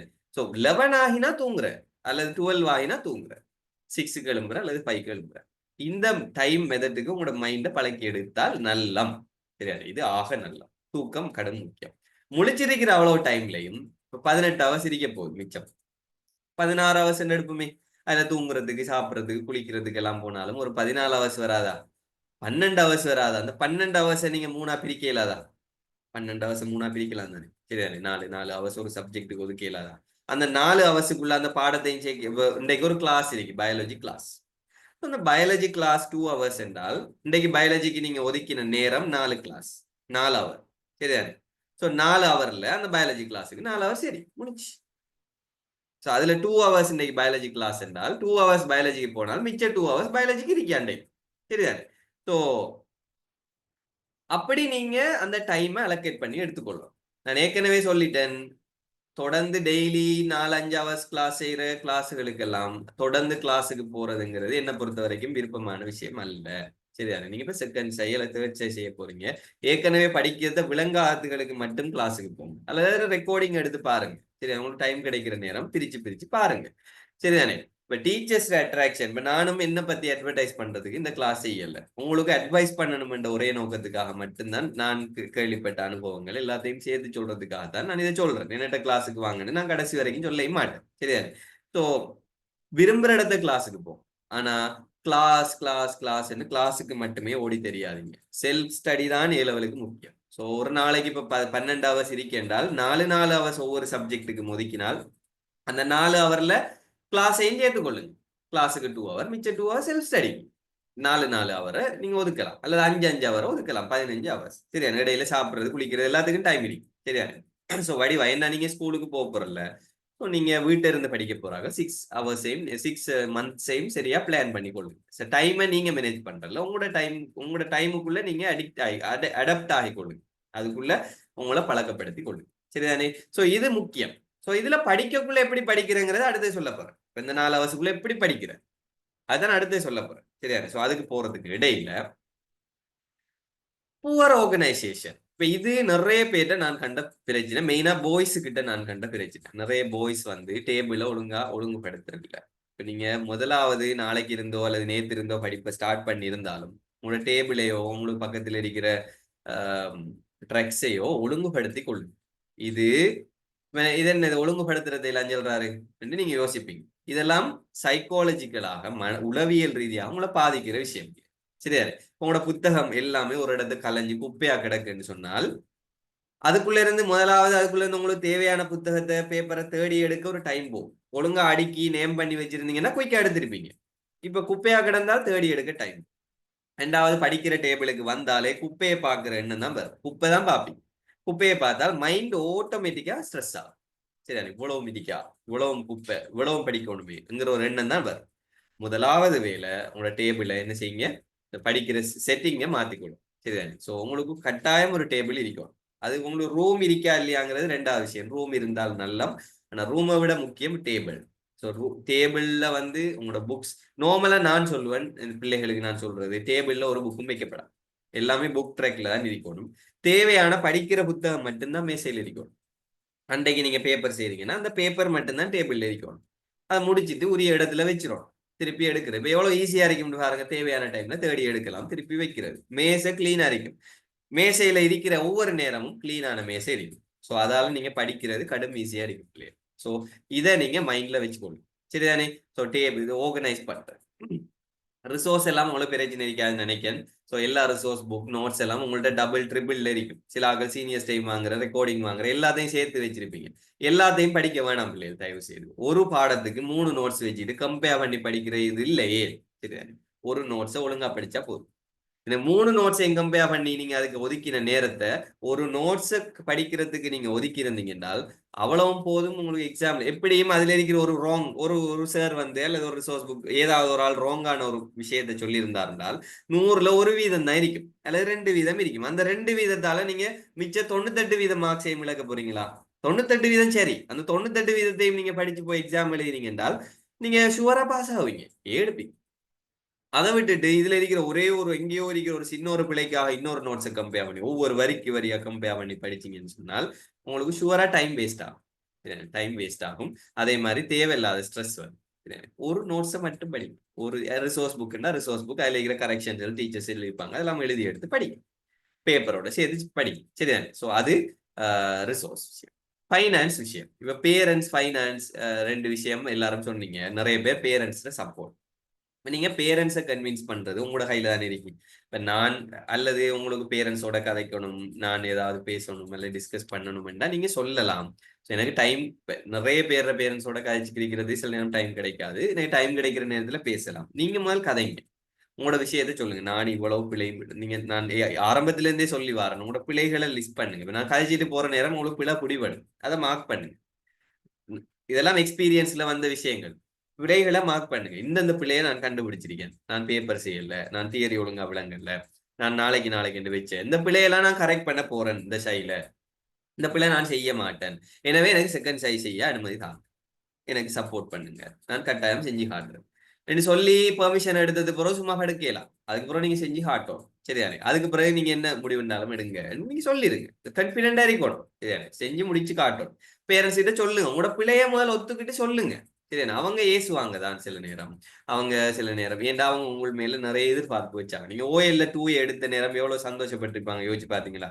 உங்களோட பேரண்ட்ஸ் நீங்க ஓஎல்ல 9 எடுத்துட்டேன், 8 எடுத்துட்டேன், 6 எடுத்துட்டேன்னு காட்டக்குள்ள அவங்க எவ்வளவு சந்தோஷப்பட்டிருப்பாங்க. அவங்களோட மைண்ட்ல அந்நேரமே நீங்க ஒரு டாக்டர் அண்ட் அவங்க கனவுல வச்சிருப்பாங்க. திடீர்னு இந்த ரிசல்ட்ஸ் போனோம்னா உங்களுக்கு மட்டும் கவலை இல்லை, அவங்களுக்கும் கவலை. அதெல்லாம் அவங்க ஏசுறாங்க. சரிதானே? ஸோ சிலருக்கு அந்த ஹேண்டில் பண்ண தெரியா பேரண்ட்ஸுக்கு. சிலர் படிக்காத பேரண்ட்ஸ். என்கிட்ட சில பேரண்ட்ஸ் பிள்ளைகளுக்கு வந்து அடிச்சு அப்படி இப்படி எல்லாம் நடந்த சம்பவங்களும் இருந்தது. ஸோ ஏன்னா அவங்க படிக்கல, அவங்களுக்கு தெரியாது எப்படி வெளிப்படுத்துறதுன்னு தெரியாதால அவங்க ஏசுறாங்க. நீங்க பயப்படிச்ச பிள்ளைகள், உங்களுக்கு தெரியும் ஒரு கஷ்டம் வந்தால் ஒரு கவலை வந்தால் இப்படி எல்லாம் நடப்பாங்க பேரண்ட்ஸ். தெரியாது? ஸோ அது அவங்களோட இயல்பு. அதை விட்டுட்டு இப்ப 4-5 நாள் போயிட்டு இப்ப எல்லாரும் சமாதானமா இருப்பாங்க. இப்ப நீங்க கதைங்க பேரண்ட்ஸ். சரியா? பேரண்ட்ஸோட கதைச்சு நான் இவ்வளவு பிள்ளை விட்டுருக்கேன், இதை செய்ய போறேன். ஃபைனான்ஸ் சப்போர்ட்டுக்கு நீங்க கதைங்க. இந்த கிளாஸுக்கு வர பிள்ளைகளுக்கிட்ட நாங்க ஏதாவது ஃபைனான்சியல் இஷ்யூன்னா எங்களோட பேச சொல்றோம். பேசாம ஒன்றுக்கு முடிவு கிடைக்காது. பேசணும். சரிதானே? பேசணும். பேசினா தான் முடிவு கிடைக்கும். சரிதானே? ஸோ ஓவர் பேர்டனை பத்தி நான் சொல்லிட்டேன். அடுத்த ஒரு முக்கியமான பிரச்சனை உங்களோட பேஜ்ல இருக்கிற எல்லாத்தையும், சரிதானே, மத்தாக்கள் ரிசல்ட்ஸோட ஒப்பிட்டு பாக்குற, மத்தாக்கள் படிக்கிறத ஒப்பிட்டு பாக்குற. ஒரு இந்த பாய்ஸுக்குள்ள எல்லாமே இது நடக்குறான், அவன் நல்லா படிக்கான் என்ன ரெண்டு சும்மா அவனை தனகுற, படிக்கிற பிள்ளைய போட்டு தனகுற. நீங்களுமே செஞ்சிருப்பீங்க. யோசிச்சு பாருங்க. இப்ப நீங்க யோசிக்கிறீங்க நாமளும் படிச்சிருக்கலாமே என்று. சரிதானே? சோ அப்படி நீங்க இன்னொரு ஆளோட கம்பேர் பண்ணி உங்களோட லைஃப் அமைச்சு கொள்ள வேண்டும். சரிதானே? சரிதானே? சோ லைஃப நீங்க வந்து கம்பேர் பண்ண வேணாம் அடுத்தவங்களோட. சரிதானே? உங்களோட ரிசல்ட்ஸை நீங்க தான் டிசைட் பண்ணணும். ஸோ உங்களோட லைஃபை நீங்க தான் டிசைட் பண்ணணும். மற்றவங்களோட நீங்க உங்களை விட தாழ்வானவங்க எவ்வளவு பேர் இருப்பாங்க, அவங்களோட கம்பேர் பண்ணி பாருங்க. சரிதானே? ஸோ இந்த முறை ரிசல்ட்ஸ்லயும் நீங்க அவன் 3 எடுத்துட்டான் என்று யோசிக்காம நம்மளை விட குறைவும் எடுத்திருக்காங்க, நம்மளால ட்ரை பண்ண ஏலும் சொல்லி யோசிச்சு பாருங்க. சரிதானே? அதே மாதிரி நான் ஏற்கனவே சொன்னது டிஸ்ட்ராக்ஷன், இந்த போன், இந்த இந்த வேற வேற ரிலேஷன்ஷிப்ஸ், இந்த மாதிரி விஷயங்கள் எல்லாம் இருக்கும். அது தேவையில்லை என்று நான் சொல்லல. ஆனா அவைகளுக்கு ஒரு டைமும் இருக்கு. போன் பாக்குறதுக்கு இப்போ உதாரணமா ஈவினிங் டைம்ல ஒரு 5 to 5:30 நான் ஒதுக்கி இருக்கேன்னு சொன்னால் அந்த 5 to 5:30க்கு மட்டும்தான் நான் போன் பார்ப்பேன். வேற டைம்ல நான் பார்க்க மாட்டேன். 5:30 ஆயினோட போனை ஆஃப் பண்ணி வச்சிருவோம். சரிதான்? இப்படி நீங்க இதான் யாரோ செல்ஃப் டிசிப்ளின் என்னன்னு கேட்டிருந்தீங்க. ஸோ செல்ஃப் டிசிப்ளின் தான் உங்களை நீங்க சுயமா கண்ட்ரோல் பண்ணக்கூடிய மாதிரி இருக்கும். சரிதானே? ஸோ இன்னொரு ஆள் சொல்றதை விட உங்களோட கண்ட்ரோல் உங்ககிட்ட இருக்கணும். உங்களோட ஆசையோ உணர்ச்சியோ உங்களை கண்ட்ரோல் பண்ணப்படா. ஒரு நாளைக்கு அழுதா அன்றைக்கு ஃபுல்லா டே அப்செட் ஆகப்படா. ஒரு நாளைக்கு சந்தோஷம் வந்தா அன்றைக்கு டே ஃபுல்லா வேற வேலை செய்யாம இருக்கப்படா. என்ன நடந்தாலும் உங்களோட வேலை உங்களோட கண்ட்ரோல்ல இருக்கும். அதுக்கு நீங்க பழகிக்கொள்ளுங்க. சரி, ஸ்ட்ரெஸ் ஆங்ஸைட்டி இப்போ ஏற்கனவே ஸ்ட்ரெஸ்ல இருந்தா இப்போ கிளியர் ஆகிருக்கீங்க. ஏதாவது பிரச்சனைனா எனக்கு மெசேஜ்ல போடுங்க. ஹெல்த் நான் ஏற்கனவே சொல்லிட்டேன். தூக்கம் ஹெல்த்தை கெடுக்கிற ஒரு முக்கியமான விஷயம். அதை நீங்க ரெகுலேட் பண்ணுங்க. அடுத்தது சாப்பிடுங்க ஒழுங்கு. ரைட்? ஸோ நிறைய பேர் விடுற பிரச்சனைகள் ஒழுங்கா சாப்பிடாம எனக்கு இன்னும் நிறைய பேர் கால் பண்ணி கதைப்பாங்க. நிறைய பேர் கதைச்சதுல ஒரு விஷயம், ஒழுங்கா சாப்பிட்றல. சரியா? படிச்சுட்டே இருக்கிற சாப்பிட்றல. ஸோ சாப்பிடாட்டி சிலருக்கு ஹீமோகுளோபின் குறையும், சிலருக்கு போஷனை குறைவு. உங்களுக்கு தெரியும் மைக்ரோ நியூட்ரியன்ஸ் இருக்குது, நுண் போஷணை பொருட்கள் கடும் அவசியம், ஃபெட்டி ஆசிட் இருக்குது, எசென்சியல் ஃபெட்டி ஆசிட் அத்தியாவசிய அமினோ அமிலம் படிச்சிருக்கீங்க. ஸோ இதெல்லாம் உங்களோட மூளையில செயற்பாடுகளுக்கு மிக அவசியம். இதெல்லாம் நீங்க டெய்லி எடுக்கணும். மீன் சாப்பிடல நிறைய பேர். ஸோ இப்படியான ஹெல்த்தி டிப்ஸை தேவைன்னா நீங்க கேளுங்க. அதுல நான் டைம் எடுக்க விரும்பல. சரிதானே? டைம் போறதால அதுல நான் மெனக்கிட விரும்பல. இப்ப இந்த சொல்யூஷன் யாரு? நீங்க. சரிதானே? ஸோ நான் நிறைய கதைச்சிட்டேன். ஸோ முதல்ல கோல்ஸை பத்தி சொல்லிட்டேன்.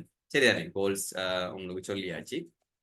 மெயின் கோல் வந்து நீங்க இப்ப நீங்க ஏ லெவல் அடுத்த உங்களோட கோல் வந்து இப்ப டாக்டர் ஆகிறதுங்கிற கோல் எங்கேயோ இருக்கிற கோல், அது யூனிவர்சிட்டிக்கு போய் 5 இயர்ஸ்க்கு பிறகு வர கோல். இப்ப இருக்கிற கோல் நீங்க ஏ லெவல்ல A+ எடுக்கணும், சரிதானே? சோ அதுக்கு நீங்க இப்ப டெய்லி நீங்க சின்ன சின்ன கோல்ஸை செட் பண்ணிட்டு போங்க. இப்ப நீங்க திருப்பி ஃபெயில் ஆகினா என்ன நடக்கும்? இதே மாதிரி டிசப்பாயின்மெண்ட், இதே மாதிரி கில்ட்டி, இதே மாதிரி மத்தாக்க செல்ல போறாங்க. இப்ப நடந்த எல்லாமே நீங்க செலவழிச்சது எல்லாமே வேஸ்ட் ஆகிடும். சோ இப்ப நீங்க என்ன செய்யுங்க, உங்களோட ஷெட்யூல பிளான் பண்ணி, சரிதானே? சோ நான் இது வந்து ப்ராப்பர் பேஜிக்காக செஞ்சது. நீங்க வந்து ஒவ்வொரு நாளும் 3 சப்ஜெக்டும் படிங்க. குறைஞ்சது 10 ஹவர்ஸ் படிப்புக்கும். ஆனா உங்களை பொறுத்த வரைக்கும் 12 ஹவர்ஸ் ஆகுது நீங்க குறைஞ்சது படிப்புக்கு ஒதுக்கணும், சரியா? 10 ஹவர்ஸ் உங்களுக்கு. ஆனா அவ்வளவு ஃப்ரீ டைம் கூட இருக்கு, நீங்க ஸ்கூலுக்கு போறல. ஸோ எல்லாத்தையும் சேர்த்து நீங்க 12 ஹவர்ஸ் நீங்க ஒதுக்கலாம், சரியா? 12 ஹவர்ஸ் நீங்க செல்ஃப் ஸ்டடிக்கே ஒதுக்கலாம். நீங்க நிறைய பேர் CB 3B எல்லாம் எடுத்தாக்க நீங்க கிளாஸுக்கு போக தேவையில்லை. என்ன பொறுத்த வரைக்கும் 3B 2AB அல்லது 2AC எடுத்தாக்கள் எல்லாம் நார்மலா இந்த பிசிக்ஸ் கெமிஸ்ட்ரி ஏ என்று சொன்னால் நீங்க கிளாஸுக்கே போக தேவையில்லை. அல்லது பயாலஜி கெமிஸ்ட்ரி ஏன்னு சொன்னா மற்ற ஏ எடுத்த பாடத்துக்கு நீங்க கிளாஸுக்கு போக தேவையில்லை. மற்ற பாடத்துக்கு தேவை என்றால் உங்களுக்கு விளங்காத சப்ஜெக்ட் இருந்தா மட்டும் கிளாஸுக்கு போகும், மற்றபடி படிங்க, இல்ல வீட்டை இருந்து படிக்க. சோ அந்த வீட்டை இருந்து படிக்கிறதுல, சரிதானே? சோ எல்லாம் நான் ஏற்கனவே கதைச்ச விஷயங்கள், சரிதானே? சோ படிக்கிற ரூம் அரேஞ்ச் பண்ணி கொடுங்க, லேம்ப் வச்சு கொடுங்க. முக்கியமான ஒரு விஷயம், இதுவும் நான் இந்த தூக்கம் எவ்வளவு முக்கியமோ அதே போல ஒரு முக்கியமான விஷயம் தான் இந்த வாட்டர் பாட்டில். இது அடிக்கடி நான் எல்லாருக்கும் சொல்ற ஒரு விஷயம். வாட்டர் பாட்டில் இல்லாம நீங்க படிக்க வேணும், சரிதானே? தண்ணி உங்களோட பக்கத்துல இருக்கும். தண்ணி குறைஞ்சா என்ன நடக்கும்? உங்களோட உடம்புல நீரினுடைய செறிவு குறையும். நீர் அளவு குருதியில குறைஞ்சால் குருதி பிசுக்குமை அதிகரிக்கும், பாகுத்தன்மை அதிகரிக்கும். மூளைக்கு போற பிளட் வேகம் குறையும். சோ அங்க ஆக்சிஜன் போகாது, சரியா? சோ சரியா யோசிக்க மாட்டீங்க, ஸ்ட்ரெஸ் ஆகுவீங்க. எனவே தண்ணி குடிக்காடி தூக்கம். அதே மாதிரி காத்தோட்டம் இல்லாட்டி என்ன நடக்கும்? கார்பனீர் ஆக்சைடு ரூமுக்குள்ள கூடும், ஆக்சிஜன் மெல்ல மெல்ல குறையும். கார்பனீர் ஆக்சைடு தூக்கத்தை ஏற்படுத்தும், டயர்டை ஏற்படுத்துற ஒரு வாயு. சோ தூக்கம் வாரத்துக்கு நீங்க சொல்ற மாதிரி இன்ட்ரெஸ்ட் இல்லாத மட்டும் காரணம் இல்லை, உங்களோட லைஃப்ல செய்யற சின்ன சின்ன பிழையும் காரணம். ஒன்று இரவையில தூங்காததும் பகலையில தூக்கம் வர்றதுக்கு காரணம். ரெண்டாவது நல்லா தண்ணி குடிக்காதது தூக்கம் வர்றதுக்கு காரணம். சோ டெய்லி நீங்க 3 லிட்டராவது தண்ணி குடிங்க, சரியா? சோ டெய்லி வாட்டர் பாட்டில் படிக்க படிக்க இடையில இடையில தண்ணி குடிச்சுக்கிட்டே இருங்க, சரிதானே? சோ கொஞ்சம் கொஞ்சமா குடிங்க. சோ அப்ப உங்களோட பிரெயின் வந்து ஃப்ரெஷ்ஷா இருக்கும். ஆக்சிஜன் அடிக்கடி கிடைக்கணும். உங்களோட ரூம் அடைச்ச ரூம் வேண்டா, இடைக்கிடைக்க வெளியே எழுப்பி போய் கொஞ்சம் சுவாசிச்சுட்டு வாங்க. கார்பன் டை ஆக்சைடு வெளியே போறது, கதவை கொஞ்சம் திறந்து விடுங்க, எனி டைம் பூட்டி வைக்காது. சோ இதெல்லாம் படிக்கிறதுக்கு முக்கியம் பிள்ளை. சோ இதை பெருசா கணக்கெடுக்கிறதே இல்ல ஆக்கள். இதெல்லாம் டீச்சர்ஸும் சொல்ல போறல, வேற யாரும் சொல்ல போறேன் இல்லை. ஏன்னா இதை கணக்கெடுக்கிறல்ல. இதாலதான் உங்களுக்கு தூக்கம் வந்திருக்கும். இப்ப இதை செஞ்சு பாருங்க, தூக்கம் சரியாயிடும். அடுத்தவங்களோட கண்ணுக்கு, படிக்கிற கண்ணுக்கு முன்னுக்கும் இந்த சோஃபா இருக்கப்படாது. இதெல்லாம் நீங்க செய்யறப்ப நீங்க சில பெட்ல இருந்து படிக்கிற, சோஃபாவில இருந்து படிக்கிற, இப்படி படிச்சுட்டு இருக்கிற நேரமும் தூக்கம் வர பிள்ளைகளுக்கு, சரிதானே? நல்ல இதமா இருக்கும். படிச்சோன்னு தூக்கம் வரும். நார்மலா சில ரிசர்ச்ல சொல்லுவாங்க, சில சில எக்ஸ்பீரியன்ஸ்ல சொன்ன விஷயம், கொஞ்சம் கனமான சேர்ல இருக்கிற நேரம் கொஞ்சம் நல்லா படிப்போம், நித்திர வாரது குறையும், சரிதானே? கண்ணுக்கு முன்னுக்கு பெட் இருந்தா ஒரே அதுல போயிருக்கதான் நம்பர். சோ அந்த படிக்கிற வீச்சுக்குள்ள பெட்டுகள் இருக்காம பார்த்துக்கணும், சரிதானே? சோ இது நான் ஏற்கனவே சொல்லிட்டேன், மெட்டீரியல்ஸை பார்க்கிறது. இப்ப நான் முக்கியமான சில விஷயம் என்ன சொல்லணும் என்றால், சோ இதெல்லாம் உங்கள்ட்ட இருக்கும். ஸோ பேப்பர்ஸ் எல்லாம் இருக்கும். ஸோ இப்ப எப்படி படிக்கிறங்கிறதான் இப்ப அடுத்த உங்களோட எல்லாரையும் பிரச்சனை தானே. ஸோ இப்ப எப்படி படிக்கிற, சரிதானே? ஸோ இன்னைக்கு நாங்க முக்கியமா இதுலதான் கன்சென்ட்ரேட் பண்ண போறோம் இருக்கிற அவ்வளவு நேரத்துக்குள்ளே, சரிதானே? ஸோ இன்னும் 15 நிமிஷம், இன்னும் ஒரு 35 மினிட்ஸ் இருக்குது. அதுக்குள்ள நாங்க அதை கன்சென்ட்ரேட் பண்ணோம், ரைட்? சோ இப்ப முதலாவது விஷயம், நீங்க தியரிய ஃபுல்லா படிக்கிறதா பேப்பர் செய்யறதா, இப்படி சிலருக்கு குழப்பம், சரிதானே? சோ இதுல நான் ஒரே ஒரு விஷயம் தான் சொல்லுவேன். இந்த விஷயத்த சிலருக்கு எக்ஸெப்ட் பண்ற கஷ்டம். ஆனா அதை செஞ்சீங்க என்றால் சுவரா நீங்க பாஸ் பண்ணுவீங்க. ஸோ இது நிறைய பேர் செஞ்சது. இப்ப இந்த எனக்கு தெரிஞ்ச, எனக்கு என்னோட கடும் க்ளோஸா இருக்கிற செகண்ட் சைஸ் செஞ்சவங்கள்ட்ட நான் விஷயங்களை கேட்டுத்தானே உங்களுக்கு சொல்றேன். ஸோ அவங்க செஞ்ச ஒரே ஒரு விஷயம், ஃபர்ஸ்ட் சைல அவங்களோட ரிசல்ட் 3B உதாரணமா, அல்லது 2BC. அவங்க 3A எடுத்து செகண்ட் சைல மெரிட்டுக்கும் போனாங்க, சரியானே? அவங்க செஞ்ச ஒரே ஒரு விஷயம் என்ன தெரியுமா? பாஸ் பேப்பர் செஞ்சாரு, சரியானே? சோ பாஸ் பேப்பர் செஞ்சா தியரி படிக்கிற இல்லையான்னு நிறைய பேர் என்கிட்ட கேட்காங்க, சரியானே? சோ நானு சக்சஸ் ஸ்டோரியை வச்சு தானே உங்களுக்கு சொல்றேன், ஃபெயிலியர் ஸ்டோரியை வச்சு உங்களுக்கு சொல்லல. நிறைய சக்சஸ் ஸ்டோரி இருக்குது. நீங்க வேணும்டா செகண்ட் சை தேர்ட் சை செஞ்சு மெடிக்கல் ஃபேக்கல்ட்டி போனேன்னா நான் அக்கா மாற அண்ணா மாட்டேலாம் போய் கேட்டு பாருங்க. அவங்க எல்லாம் செஞ்ச விஷயம் பிராக்டிஸ், தியரி படிக்கிறது இல்ல. ஏன்னா தியரி படிச்சு முடிச்சுத்தான் நீங்க பேப்பர் செய்ய போறீங்க என்றால் ஷுவரா பேப்பர் செய்ய மாட்டீங்க. கடைசியில ஒரு மாசம் தான் கிடைக்கும், அதுக்குள்ள அடிச்சுழுந்து அவ்வளவு பேப்பரும் செய்யற கஷ்டம். சரிதானே? சோ இப்ப நீங்க முதலாவது செய்ய வேண்டியது என்னென்றால் என்ன, தியரிய படிக்கலாம். எப்படி படிக்கலாம் என்றால் பேப்பரோட சேர்த்து படிக்கிறது. சரிதானே? சோ எப்படி செய்ய போறீங்க, ஒவ்வொரு நாளும் நீங்க ஒவ்வொரு பாடத்திலையும் பேப்பர்ல ஒரு பாட்டை டைம் வச்சு செய்யும். இது கடும் முக்கியம். இதே நான் சொல்றேன்னா நிறைய பேருக்கு எக்ஸாம் பயம், எக்ஸாம கண்டா பயம். எக்ஸாம் படிக்கக்குள்ள பேப்பர்ல இருந்து கேள்வி கேட்டா விட சொல்ற, ஆனா எக்ஸாம் ஹோலுக்கு வந்தா கேள்விக்கு விட வராது. நடுக்கம், ஸ்ட்ரெஸ், டென்ஷன். எக்ஸாமுக்கு முன்னுக்கு வேணும்டா அந்த ஸ்ட்ரெஸ் ரிலீவ் பண்ற அப்படின்னு வேண்டாம், நாங்க பிறகு கதைக்கலாம். இப்போதைக்கு அந்த பயத்தை போக்கணும் என்று சொன்னால் நீங்க அடிக்கடி எக்ஸாம் செஞ்சு பழகிக்கணும். ஏதாவது ஒரு பிராக்டிஸ் எக்ஸாம் நடக்குதுன்னா அதை செய்யுங்க. ஆன்லைன்லயோ அல்லது பிசிக்கலாவோ பிராக்டிஸ் எக்ஸாம்கள் நடக்குதுன்னா, ரிவிஷன் கிளாஸுக்கு போறதை விட, தியரி கிளாஸுக்கு போறதை விட முக்கியமா எக்ஸாம் ஏதாவது நடக்குதுன்னா போங்க. தியரி ஃபுல்லா படிக்கலையே குறைய மார்க்ஸ் வருமேன்றெல்லாம் யோசிக்கவே வேணாம். சரியா பிள்ளைகள்? மிகவும் தயவா உங்கள்ட்ட வேண்டிக் கொள்றேன். மிகவும் ஹம்பிளாக உங்கள்ட்ட ஒரு அண்ணனாக ஒரு நானாவாக கெஞ்சி கேட்டுக்கொள்ற விஷயம் என்னென்றால், எங்கேயாவது ஒரு எக்ஸாம் நடந்தால், எங்கேயாவது யாராவது ஒரு பயிற்சி ஒன்று நடக்கும்டா போங்க. கிளாஸுக்கு போறதுக்கு காட்டுற அக்கறையை விட அதுக்கு காட்டுங்க. மார்க்ஸ் குறைய வந்தா பிரச்சனை இல்லை, செய்யுங்க எக்ஸாம். சரிதானே? தைரியமா செய்யுங்க. செஞ்சாதான் 1 2 3 எக்ஸாம் செய்ய செய்ய செய்யத்தான் எக்ஸாமுக்கு பயம் குறையும். முதலாவது எக்ஸாமுக்கு பிராக்டிஸ் வரும். நான் ஏற்கனவே சொல்றது, எங்கேயாவது ஒரு ஒரு ஒரு விஷயத்தை அச்சீவ் பண்ணணும்டா அந்த அச்சீவ் பண்றதுக்குரிய விஷயத்தை தானே முக்கியமா படிக்கணும். இப்ப உங்களோட கோல் ஏ லெவல்ல பாஸ் ஆகுறது, டாக்டர் ஆகுறது பிறகுதானே. ஏ லெவல்ல 3 எடுக்கிறது என்றால் ஏ லெவல் எப்படி கேள்வி வரும்? சிலர் வந்து ரிசோர்ஸ் புக், பயாலஜி ரிசோர்ஸ் புக்ல இருக்கிற எல்லாத்தையும் பாடமாக்கி சரி வருமா? கேள்வி பேப்பரை பார்த்தா தான் விளங்கும் எஸ்ஏல என்னென்ன பகுதியில தான் கேள்வி வருது. சரியாது? சோ ஒரு 10 வருஷம் எஸ்ஏ பேப்பரை எடுத்து பார்த்தா விளங்கும். ஒரே கேள்வி திருப்பி இமந்திரிக்கும். ஏன் ஒரே கேள்வியை திருப்பி எடுக்காங்க? பயாலஜில கேள்வி எடுக்க தலைப்பா இல்ல.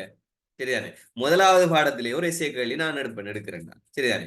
அங்கிகளின் சிறப்பியல்புகளை பற்றி ஒரு சிறு குறிப்பு எழுதுகின்ற ஒரு எஸ்ஏ கேள்வி எழுத இயலாதா? எழுதலாம். ஒரு பார்ட் பி கேள்வி எடுக்க இயலாதா? எடுக்கலாம்.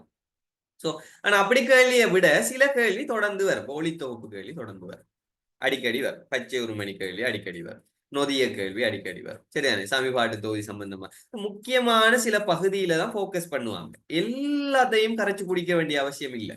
அப்ப இது எப்ப விளங்கும்? எப்ப பிள்ளைகள் விளங்கும்? பேப்பரை செஞ்சா தானே விளங்கும். சும்மா தியரியை சப்பி சப்பி சப்பி சப்பி இருந்தா ஒன்றும் விளங்கா. சரிதானே? சோ சிலருக்கு தியரிக்குள்ள இருக்கிற சின்ன சின்ன நுணுக்கங்களை எல்லாம் பிடிச்சிக்கிட்டு இருப்பாங்க. பேப்பர்ல அந்த கேள்வி சில நேரம் வரவே வராது. சரிதானே? எம்சிக்யூல கூட வந்திருக்காது. அந்த கேள்வி எல்லாம் கூட படிச்சுக்கிட்டு இருக்கிறது. சோ இதெல்லாம் எப்ப உங்களுக்கு விளங்கும் என்றால் பேப்பரை செஞ்சாதான் விளங்கும். நீங்க டிரெக்டா தியரிக்கு இறங்கவே வேணாம். சில பாடம் நீங்க படிக்கவே இல்லைன்னு வைங்க. ஃபர்ஸ்ட் இயர்ல நீங்க உதாரணமா ஜெனட்டிக்ஸ் படிக்கவே இல்லை என்றால் அதை படிக்க கொஞ்சம் டைம் ஒதுக்கலாம். ஒரு நாளைக்கு 1 hour ஜெனட்டிக்ஸ் படிக்கிறேன். சரிதானே? சோ 4 hour இருக்குதானே ஒரு பாடத்துக்கு. பயாலஜிக்கு 4 hour. சோ அதுல 1 hour பயாலஜிக்கு ஒதுக்குறேன், மிச்சம் 3 hour பேப்பர் செய்யுங்க. அந்த பேப்பர்ல ஜெனட்டிக்ஸ் கேள்வியும் வரட்டுமே. வந்தா என்ன பிரச்சனை? பிள்ளைய எடுங்களேன். சரிதானே? எப்படி எடுக்கணும்? டைம் வச்சு செய்யும். அப்ப நீங்க என்ன செய்றீங்க? டைமை செட் பண்ணுங்க. சரிதானே? டைமை செட் பண்ணிட்டு உதாரணமா எம்சிக்யூ செய்ய போறீங்கன்னா 2 hour 2 hour எம்சிக்யூக்கு வச்சுட்டு எம்சிக்யூ அவ்வளவு செஞ்சு முடிங்க 2 hourக்குள்ள. சில நேரம் எளியா முடியும். சரிதானே? முடிச்சா முடிங்க. சரிதானே? ஆனா எக்ஸாமாக நினைச்சு செய்யுங்க. செஞ்சுட்டு என்ன செய்யணும்? அதை திருத்துறதுக்கு ஒரு 4-5 நாளாவது போகும். சரிதானே? ஒரு 5-6 நாளாவது போகும். ஒரு பேப்பரை செஞ்சா திருத்துறதுக்கு இப்ப உங்களுக்கு டைம் இருக்கு. இதை நீங்க 3 மாசத்துக்குள்ள செய்ய டைம் போதாது. சரிதானே? இப்ப 6 மாசம் இருக்கிறதால இப்ப இருந்தே நீங்க ஸ்டார்ட் பண்ணினீங்க என்றால் இப்ப என்ன செய்வீங்க? முதலாவது கேள்வி சரி சரி என்றாலும் அதோட சம்பந்தப்பட்ட தியரியை வாசிச்சு பாருங்க சும்மா. சரி, எனக்கு உதாரணமா அங்கிகளின் அடிப்படை அலகு களம் ஆகும். சோ அந்த களம் சம்பந்தமாக இருக்கிற பகுதி முதலாவது யூனிட் தானே. சோ அதுல அங்கிகளின் ஆட்சி அமைப்பு ஒழுங்கு நிறை என்ற ஒரு விஷயம் இருக்குது. களம் சேர்ந்து இளையம், இளையம் சேர்ந்து அங்கம் அப்படின்னு இருக்குது. அது என்னதுங்கிறது ஒரு விஷயத்த சும்மா ரிவைஸ் பண்ணிக்கிறேன். சரி எடுத்திருக்கீங்க சும்மா மேலோட்டமா. இப்ப இதுக்கு ஷார்ட் நோட்ஸ் இருந்தா கடும் ஹெல்ப்பா இருக்கு. ஷார்ட் நோட்ஸே எடுக்கலண்டா சாரி, அது வந்து நீங்க கொஞ்சம் மெனக்கெடணும். இனி ஷார்ட் நோட்ஸ் எடுக்க டைம் காணும். சரியான இருக்கிற 6 monthல ஷார்ட் நோட்ஸ் எடுக்கிறது கொஞ்சம் டைம் போதாம இருக்கும். ஸோ டயக்ராம்ஸ் வேண்டா கீறி எடுக்கலாம். உதாரணமா இதயத்தின் கட்டமைப்பு அதை டயக்ராமா கீறி வைக்கிறது. ஸோ டயக்ராமா கீறத வந்து நாங்க செய்யலாம். சரியானே? ஸோ கொஸ்டனை வந்து நீங்க படிச்சதுக்குள்ள செய்ய வேணாம். சரியானே? நீங்க எப்படி செய்யணும்? ஃபுல் பேப்பரை செய்யும். ஏன்னா நீங்க ஒரு வருஷம் படிச்சு தானே இருக்கீங்க. விளங்குதா பிள்ளைகள்? இப்ப திருப்பி தியரிய படிச்சு போட்டு தான் நீங்க செய்வீங்க என்றால் நீங்க ஷுவரா ஃபுல் பேப்பர் செய்ய டைமே எடுக்க மாட்டீங்க. சரிதானே?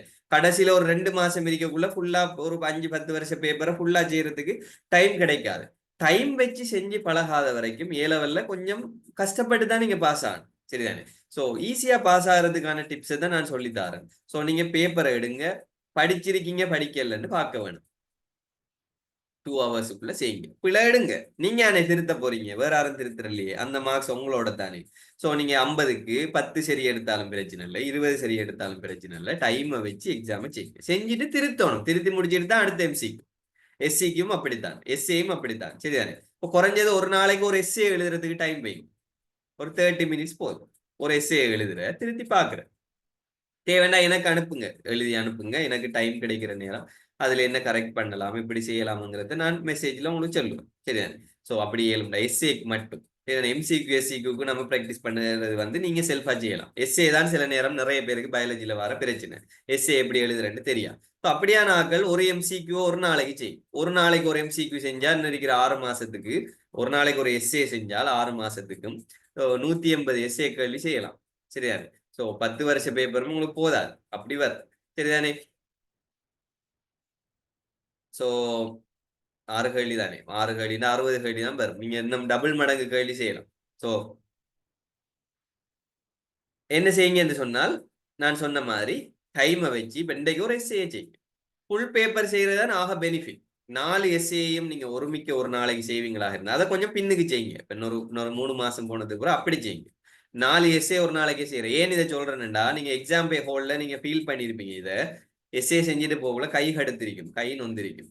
சரியானே? 4வது கேள்வி செய்யக்குள்ள டயர்ட் ஆகிருப்பீங்க, கையெல்லாம் ஏலாம இருந்திருக்கும். ஏனென்றா உங்களோட எக்ஸே பிராக்டிஸ் காணும். நீங்க வீட்டை இருந்து ஒவ்வொரு மாசம் இந்த ஒரு கடைசி 3 மாசத்திலையும் நிறைய எஸ்ஏ எழுதி பழகிருந்தீங்கன்னு சொன்னால் எக்ஸாமுக்கு போற நேரம் அது கை நோகிறதாக, வலிக்கிறதாக, டயர்ட் ஆகிறதா வந்திருக்காது. ஆனா அங்கதான் போய் நீங்க எஸ்ஏ எழுத பழகினீங்க. எக்ஸாம் பேப்பர்ல தான் நிறைய பேர் முதல்ல எஸ்ஏ எழுதி பிராக்டிஸ் பண்ணி முதல்லலாம் டைம் வச்சு செஞ்சில்ல. டைமுக்குள்ள எழுதலையே, ஒரு 1 ஹவர் எடுத்து எஸ்ஏ எழுதி பார்த்திருப்பீங்க சில நேரம். ஆனா டைமுக்குள்ள வச்சு செஞ்சது மிச்சம் மிச்சம் குறைய. இதை இப்ப இருந்து ஸ்டார்ட் பண்ணுங்க பிள்ளையர். என்ன ஹம்பிள் ரிக்வஸ்ட். சரியா? இப்ப இருந்தே எம்சிக்யூவா இருக்கட்டும், எஸ்சிக்யூவா இருக்கட்டும், எஸ்ஏயா இருக்கட்டும், டைமை வச்சு செய்யுங்க. அடுத்த நாள் கரெக்ட் பண்ணுங்க, அல்லது அன்றைக்கே கரெக்ட் பண்ணுங்க. எத்தனை சரி வரட்டும், பிழையும் வரட்டும். பிழையை கரெக்ட் பண்ணுங்க. ஏன் பிழை விட்டேன்னு அந்த தியரியை படிங்க. இப்ப ஜெனடிக்ஸ் நீங்க படிச்சுக்கிட்டு இருப்பீங்க. ஸோ அதுல நீங்க இதை படிக்காதாலும் இது பிழை விட்டங்கிறது உங்களுக்கு அப்பதான் புரியும். இப்படி செஞ்சுட்டு போனா தான் உங்களுக்கு என்னென்ன பிழை விடுறீங்கன்னு தெரியுமே ஒழிய, சும்மா தியரியை மட்டும் படிச்சுட்டு போனீங்க என்றால் என்ன பிழை விடுறீங்கன்னு உங்களால கண்டுபிடிக்கவே இயலாது. சரியா? ஒரு ஏ-லெவல் எக்ஸாம் வந்ததுக்கு பிறகுதான் என்ன பிழை விட்டேன்னு தலையில கை வைக்கிறத விட, நீங்க ஒவ்வொரு நாளும் எக்ஸாம் செஞ்சுக்கிட்டே போனீங்கன்னா நீங்க விடுற பிள்ளைய நீங்க அவடத்தை திருத்தக்குள்ளேயே உங்களுக்கு விளங்கிடும். ரைட், நான் ஏன் இதை பிழை விட்டேன், நான் ஏன் இதுல பிழை விட்டேன் என்ன உங்களுக்கு அவடத்தையே யோசிக்க இயலுமா இருக்கும். கரெக்ட் பண்ணுங்க. அதோட சம்பந்தப்பட்ட தியரியை பாருங்க, எந்த இடத்துல நான் பிழை விட்டிருக்கேன். இப்படி நீங்க முதலாவது பேப்பர் செய்யறது கொஞ்சம் கஷ்டமா இருக்கும். 2வது பேப்பர் செய்யக்குள்ள கொஞ்சம் அதை விட கஷ்டம் குறையும். இன்னும் கொஞ்சம் கொஞ்சம் போகக்குள்ள கஷ்டம் குறைஞ்சிக்கிட்டே போகும். சரிதானே? ஃபர்ஸ்ட் பேப்பர் செய்யறது கஷ்டமா தான் இருக்கும். எதையும் ஸ்டார்ட் பண்றது தான் கஷ்டம். தொடங்கிட்டீங்கன்னா தொடர்ந்து போகும். இப்ப நீங்க கேட்கிற மாதிரி இப்ப எம்சிக்யூ, எஸ்ஏ, எஸ்சிக்யூ செய்யலாம், எஸ்ஏ எப்படி செய்யறங்கிறது நீங்க யோசிக்கிறது தான் பிரச்சனை விடுது. சரிதானே? செய்யலாம். சரிதானே? முதலாவது நீங்க எழுதுங்க. எழுதினா தானே தெரியும் செய்யலாமா செய்யலையாண்டு. இப்ப இருந்துகிட்டு எழுதலாமா எழுத இயலாதாண்டு யோசிச்சா செய்ய இயலாது. நாளைக்கு நீங்க என்ன செய்யுங்க, பயாலஜில ஒரு எஸ்ஏ கேள்வி எடுத்து எழுதுங்க. 30 மினிட்ஸ் டைமை வச்சுட்டு எழுதுங்க. சரிதானே? எழுதிட்டு சரிதானே, நீங்க கரெக்ட் பண்ணு. சரிதானே? ரைட். ஸோ 30 மினிட்ஸுக்கு நீங்க எக்ஸாமை செஞ்சுட்டு கரெக்ட் பண்ணுங்க. மார்க்கிங் ஸ்கீம் எல்லாம் நான் வந்து ஒரு டெலிகிராம் குரூப்ல வச்சிருக்கிறேன். ஸோ அந்த குரூப்ல எல்லாருக்கும் எக்ஸஸ் இருக்கு. இந்த ரிசோர்சஸ் குரூப் என்ற ஒரு டெலிகிராம் குரூப் இருக்குது. அதுல 2013 இருந்து 2024 வரையான எல்லா மார்க்கிங் ஸ்கீமும் இருக்கு. தேவைண்டா நான் குரூப்ல லிங்க் எல்லாம் போட்டு விடுறேன். சரிதானே? ஸோ அப்படி உங்களுக்கு அந்த மார்க்கிங் ஸ்கீமை எடுத்து நீங்க கரெக்ட் பண்ணலாம். இந்த பாயிண்ட்ஸ் இருக்கா, நான் எழுதக்குள்ள பந்தியா எழுதும்.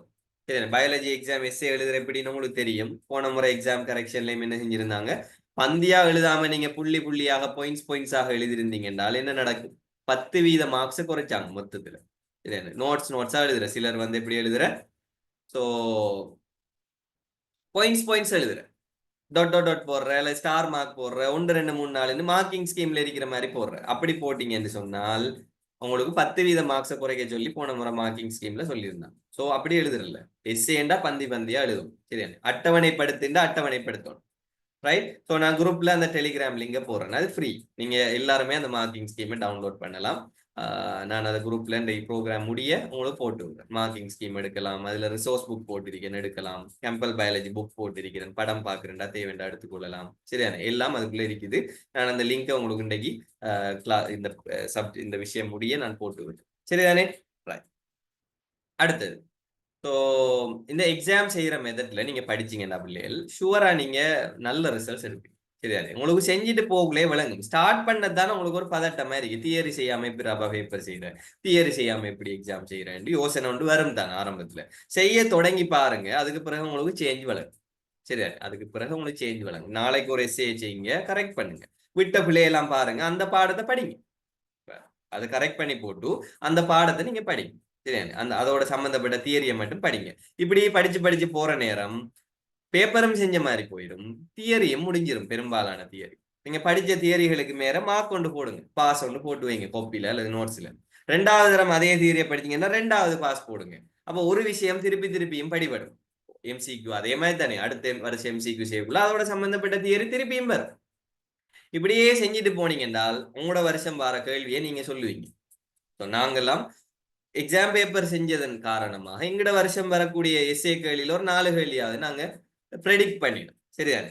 ஸோ எஸ்ஏ எழுதுறதுக்கு அந்த பாடத்தை படிக்கணும்ங்கிறது உண்மை. ஆனா உங்களுக்கு தெரிஞ்சது ஒன்று இருக்கும் தானே மண்டையில. சரிதானே? ஏற்கனவே படிச்ச ஒரு விஷயம் இருக்கும் தானே. இப்ப உதாரணமா இதயத்தின் கட்டமைப்பு விவரிக்கின்ற ஒரு கேள்வி இருக்கு. குறைஞ்சது நீங்க 4 அறை உண்டு எழுத இயலாதா? 4 சோனை அறை இதய வரை இருக்கின்ற எழுத இயலாதா? தொகுதி பெரு நாடி அந்த நாடிகள்ல பேரெல்லாம் எழுத இயலாதா? உங்களோட மைண்டுக்கு என்ன வருதோ அதை எழுதுங்களேன். சரிதானே? எழுதி போட்டு தியரிய படிங்க. அப்ப நான் இவ்வளவும் எழுதியிருக்கேன், இன்னும் எவ்வளவு படிக்க வேண்டி இருக்குன்னு தெரிஞ்சு நீங்க முக்கியத்துவம் கொடுத்து படிப்பீங்க. தியரியெல்லாம் படிச்சு போட்டு எழுத தொடங்கினீங்கன்னு சொன்னால் என்ன நடக்கும்? உங்களுக்கு பிள்ளை தெரியாது. ஏன்னா நீங்க படிச்சுட்டு தானே எழுதுறீங்க. படிச்சுட்டு எழுதினா உங்களோட பிள்ளை உங்களுக்கு பிடிபடாது தானே. சரிதானே? அதுக்காகத்தான் நான் சொல்றேன், நீங்க படிச்சது இப்ப நீங்க அதை எக்ஸாம் செஞ்சு போட்டு எப்படியும் படிக்கத்தானே போறீங்க. தியரி படிக்கத்தான் போறீங்க. ஸோ 6 மாசம் இருக்குது. தியரியும் படிப்பீங்க, பேப்பரையும் செய்வீங்க. பயப்படவே வேணாம். நீங்க ஒரு பேப்பரையா செஞ்சு பாருங்கள், உங்களுக்கு அப்ப விளங்கும் எப்படி போகுதுன்னு. ஆனா நீங்க டைம் வச்சு செய்யும். டைம் வச்சு செய்யுங்க, கரெக்ட் பண்ணுங்க, தியரிய படிங்க. டைம் வச்சு செய்யுங்க, கரெக்ட் பண்ணுங்க, தியரியை படி. சரிதானே? இப்படி நீங்க செஞ்சுட்டு போனீங்க என்றால் உங்களுக்கு கடும் ஈஸியாக இந்த தியரியை முடிச்ச மாதிரி போயிடும். எக்ஸாமையும் நீங்க என்ன செஞ்ச மாதிரி போயிடும், செஞ்ச மாதிரி போயிடும். சரிதானே? ரைட். அடுத்தது ஸ்டடி டெக்னிக்ஸ். ஸோ இதுல எல்லாம் நான் கூட நேரம் எடுக்கல. உங்களுக்கு தேவையானதை செஞ்சு கொள்ளுங்க, தேவையானதை என்னோட பர்சனலா கேட்டுக்கொள்ளுங்க, தேவையான அந்த ப்ரெசன்டேஷனையும் உங்களுக்கு போடுறேன். சரிதானே? ஸோ இதுல முக்கியமான ஒரு விஷயம், பயாலஜி படிக்கிறாங்க நிறைய கேட்கிறது, பாடமாக்குறது மறக்குது, பாடமாக்குறது மறக்குது, பாடமாக்குறது மறக்குன்னு தான்.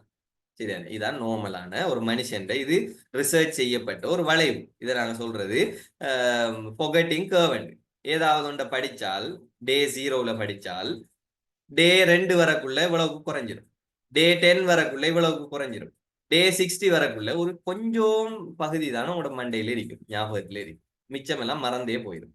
ஸோ அது மறக்காம இந்த லெவலுக்குள்ளேயே வச்சிருக்கணும் என்று சொன்னால் அது ரிவைஸ் பண்ணும். ஸோ இந்த 6 மந்த்துக்குள்ள உங்களுக்கு ரிவைஸ் பண்ற காலம் குறைய, நீங்க 2 இயர்ஸ்ல இதை வடிவா செஞ்சிருந்தீங்க என்றால் இது இன்னும் மறக்காம இருந்திருக்கும், ஃபைனல் எக்ஸாம்ல சக்சஸ் ஆகலாம். இப்ப இது 6 மந்த்துக்குள்ள நீங்க என்ன செய்யலாம் என்றால் இடைக்கிடைக்க ரிவிஷன் ஒன்று செய்யணும். அதுக்கு தான் நான் அந்த பேப்பர் செய்யற மெத்தட் சொன்னேன். பேப்பர் செய்யக்குள்ள ஒரே யூனிட் திருப்பி திருப்பி வரக்குள்ள நீங்க ரிவிஷனும் ஆட்டோமேட்டிக்கா செஞ்சுட்டு போவீங்க. தியரியை மட்டும் படிச்சீங்க என்றால் அந்த தியரியை திருப்பி படிக்கிறதுக்கு சில நேரம் டைம் கிடைக்காது. எனவே முதல் இன்றைக்கு ஒரு தியரி படிக்கீங்கன்னு வைங்களேன், இன்றைக்கு கார்போஹைட்ரேட் படிக்கீங்க. சில நேரம் மற்ற பாடத்தை எல்லாம் படிச்சு முடிச்சுட்டு திருப்பி கார்போஹைட்ரேட்டை படிக்க ஒரு டைம் இல்லாம போனால் எக்ஸாமுக்கு முதல் கார்போஹைட்ரேட்டை ரிவைஸ் பண்ணாம போயிருப்பீங்க. எக்ஸாம்ல வந்தா என்ன நடக்கும்?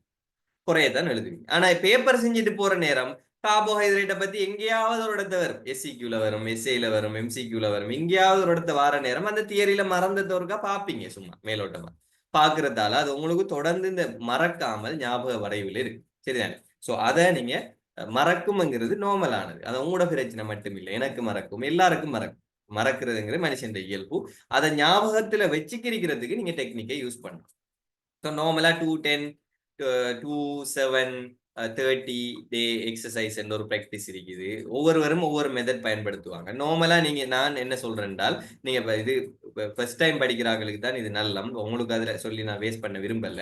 ஸோ ஃபர்ஸ்ட் டைம் படிக்கிறார்கள் முதல் நாளே அதை ரிவைஸ் பண்ணப்பட 3வது நாள் ரிவைஸ் பண்ணுவாங்க.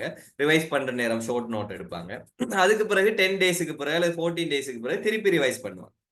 அதுக்கப்புறம் ஒரு மாசத்துக்கு பிறகு ரிவைஸ் பண்ணுவாங்க. அதுக்கு பிறகு 2 மந்த்ஸ் அல்லது 3 மந்த்ஸ்க்கு பிறகு ரிவைஸ் பண்ணுவாங்க. இப்படி ரிவிஷன் பண்ணின ஒரு பாடம் மறக்கவே மறக்காது. நிறைய விஷயம் அப்படியே ஞாபகத்துல நிற்கும். இது வந்து ரிசர்ச் சரியான. இது நான் என்ன கற்பனையில சொன்ன விஷயம் அல்ல. இது வந்து ஸ்பேஸ்ட் மெத்தட்னு சொல்றேன். இப்படி படிச்சுட்டு போனீங்கன்னா மறக்காது. ஸோ அந்த 6 மந்த்துக்குள்ள உங்களுக்கு அதுக்குரிய டைம் கிடைக்காததால நான் பாஸ் பேப்பர் மெத்தட்டை சொன்னேன். ரைட். ஸோ எவ்வளவு பாஸ் பேப்பர் செய்வீங்க? இப்போ பிசிக்ஸ்ல எல்லாம் நீங்க குறைஞ்சது 15 வருஷ பேப்பராக செஞ்சா நல்லா. ஆனா உங்களோட சிலபஸுக்குள்ள உள்ள கேள்விகளை செய்யும். சரி, பிசிக்ஸ்ல எல்லாம் பெரிய சிலபஸ் மாற்றம் இல்லை. ஆனா பயாலஜில நிறைய சிலபஸ் குறைஞ்சிருக்குது. எனவே உங்களோட சிலபஸ் வந்து 2019க்கு பிறகுதான் ஒழுங்கான பேப்பர் வருது. 2017 சிலபஸ் மாறினாலும் கூட அதுல இருந்து வந்த பேப்பர்ல சில இதுகளை 2019 20 குறைச்சாங்க. சரிதான். சோ இப்ப நீங்க நான் வந்து சில பேப்பர்ஸ் போடுறேன் எப்படின்னு சொன்னா, இந்த பேப்பர்ஸ் குரூப்பும் உங்களுக்கு ஃப்ரீ. யூனிட் வைஸா சில பேப்பர் இருக்குது.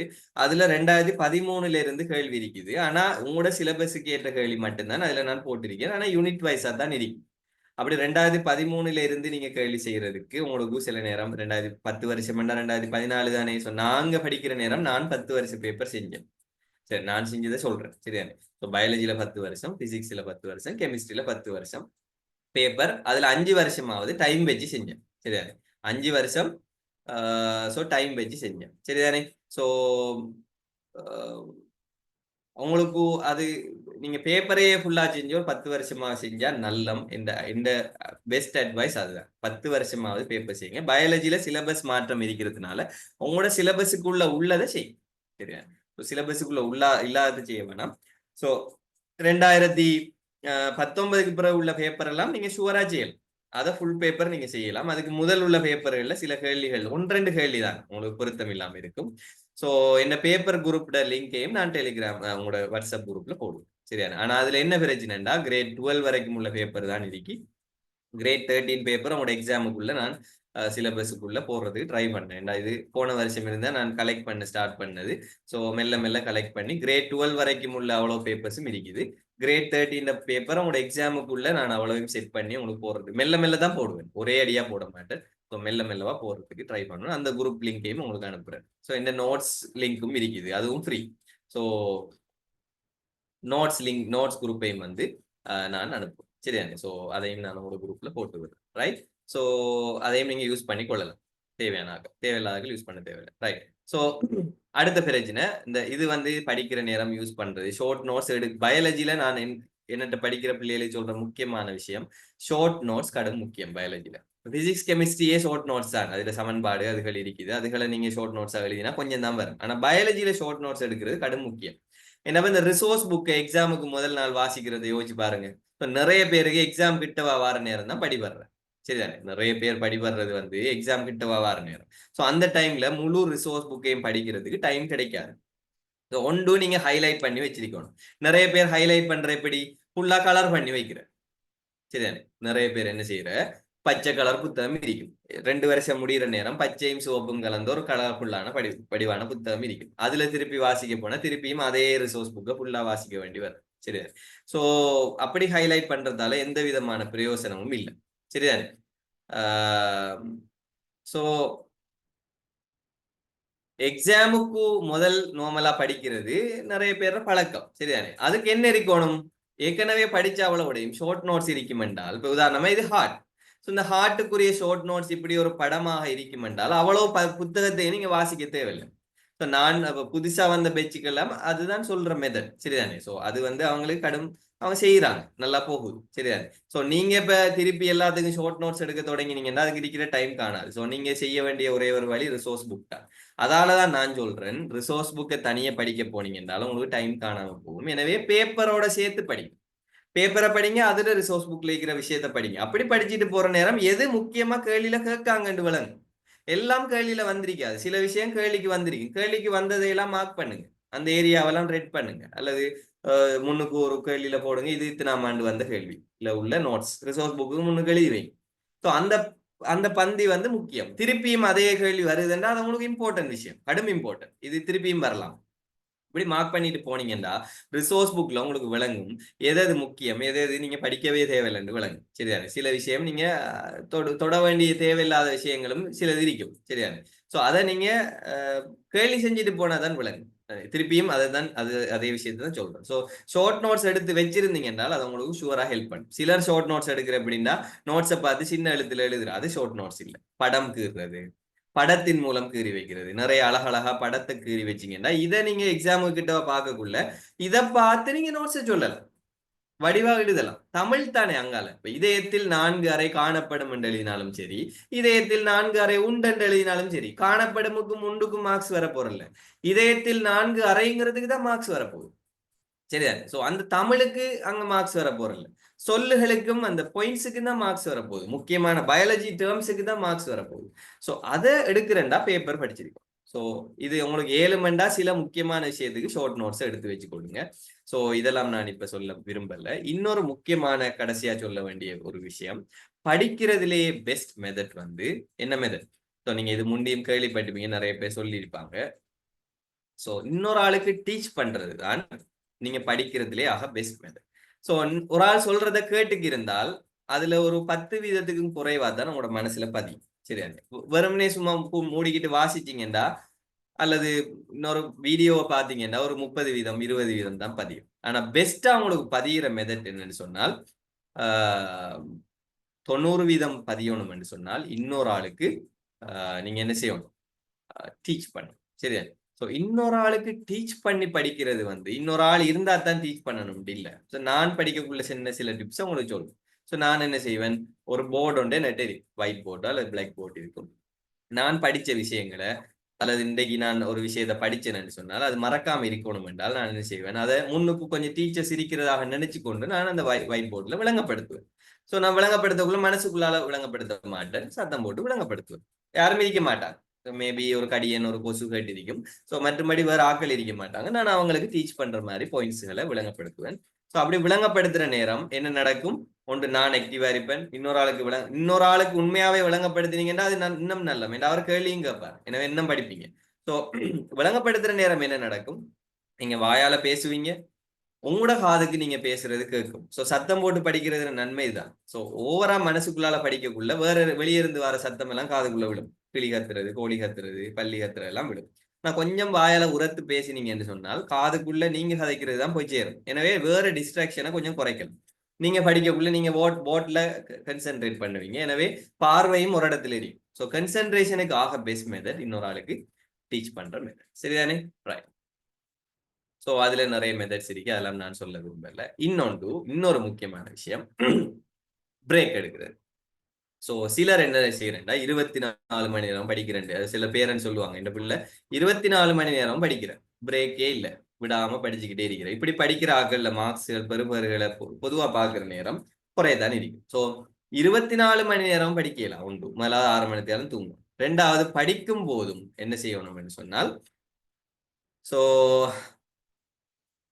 படிக்கும் போது என்ன செய்யணும்னு சொன்னால் நீங்க சின்ன சின்ன பிரேக் எடுக்கும். சரியான சின்ன சின்ன பிரேக் எடுக்கும். ஸோ நார்மலா ஒரு மெத்தட் இருக்குது, நான் சும்மா கொமனா சொல்ற மெத்தட். இது 25 மினிட்ஸ் பிரேக்னு சொல்லுவாங்க. இது பொமடோரோ டெக்னிக்.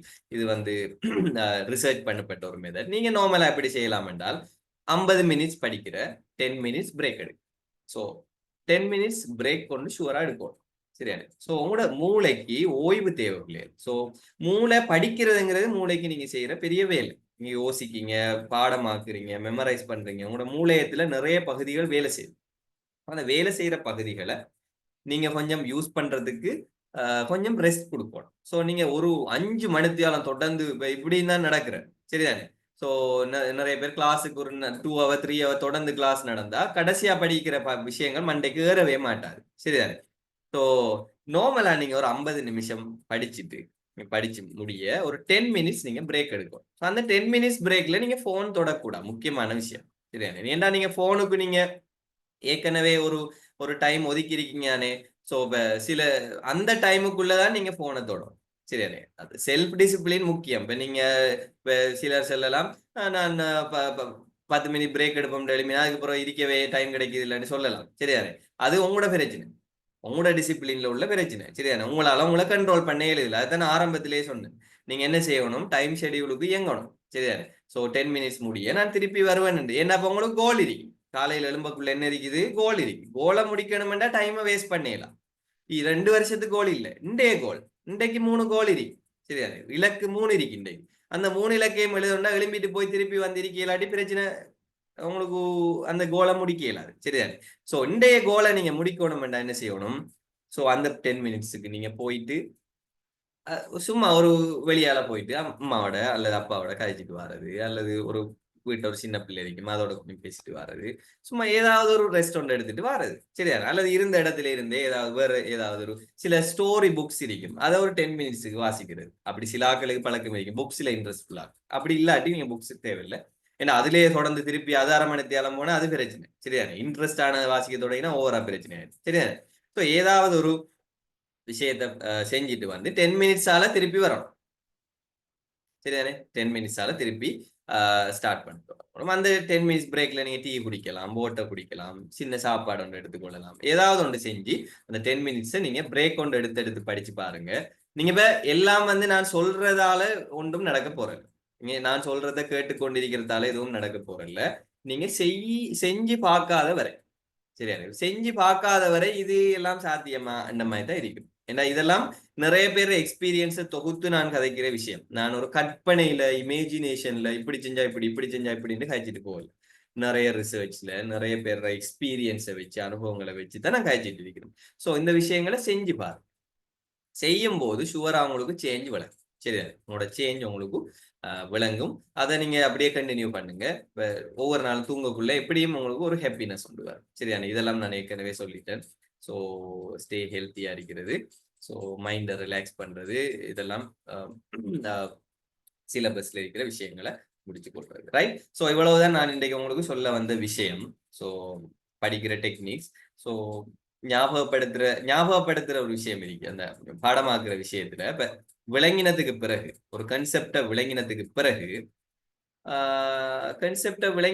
பிறகு அதை பாடமாக்குறது எல்லாம் பாடமாக்க வேண்டி வராது உதாரணமா நான் இதயத்துல கொஞ்சம் இன்ட்ரெஸ்ட் ஆகிக்கிறதால அதை சொல்றேன் ஸோ இதயத்தில் வலது இதய வரைக்கும் வலது சோனை அறைக்கும் இடையில் இருகூர் வாழ்வு இருக்கும் இடது இதய வரைக்கும் இடது சோனை அறைக்கும் இடையில் இருகூர் வாழ்வு இருக்கும் வலதுக்கும் இடையில முக்கூர் வாழ்வு இருக்கும் சரியா சோ இத எப்படியும் நீங்க என்ன செய்ய இயலாது விளங்கலாம் சரியா ஒன்று படத்துல கீறி வச்சிருப்பீங்க ரெண்டாவது மெமரைஸ் பண்ணும் சோ ஈஸியா எப்படி மெமரைஸ் பண்ணலாம் இடதுக்கு இடையில இருகூர் இடி அவை ஈனா சோ இது லைஃப் லாங்ல மறக்க மாட்டாதானே சரியா சோ இப்ப சிலர்கிட்ட கேட்டா இதயமும் இறப்பையும் ஈரலும் எந்த பக்கம் இருக்கி என்று கேட்டால் சோ இறப்பை இடது பக்கம் இருக்கி ஈரல் வலது பக்கம் இருக்கி சோ இத நீங்க எப்படியும் ஞாபகம் ஒன்று படங்கீறி இருப்பீங்க சோ அடிக்கடி படத்தை பார்த்தா மைண்ட்ல வரும் ஆனா ஈஸியா ஞாபகம் வைக்கலாம் எப்படி இறப்பை இடது பக்கம் இதயமும் இடது பக்கம் சோ ஈனா இடது பக்கம் இப்படி நீங்க சிம்பிளா சில விஷயங்களை தொடர்பு படுத்தி ஞாபகம் வச்சு கொள்றது சரியா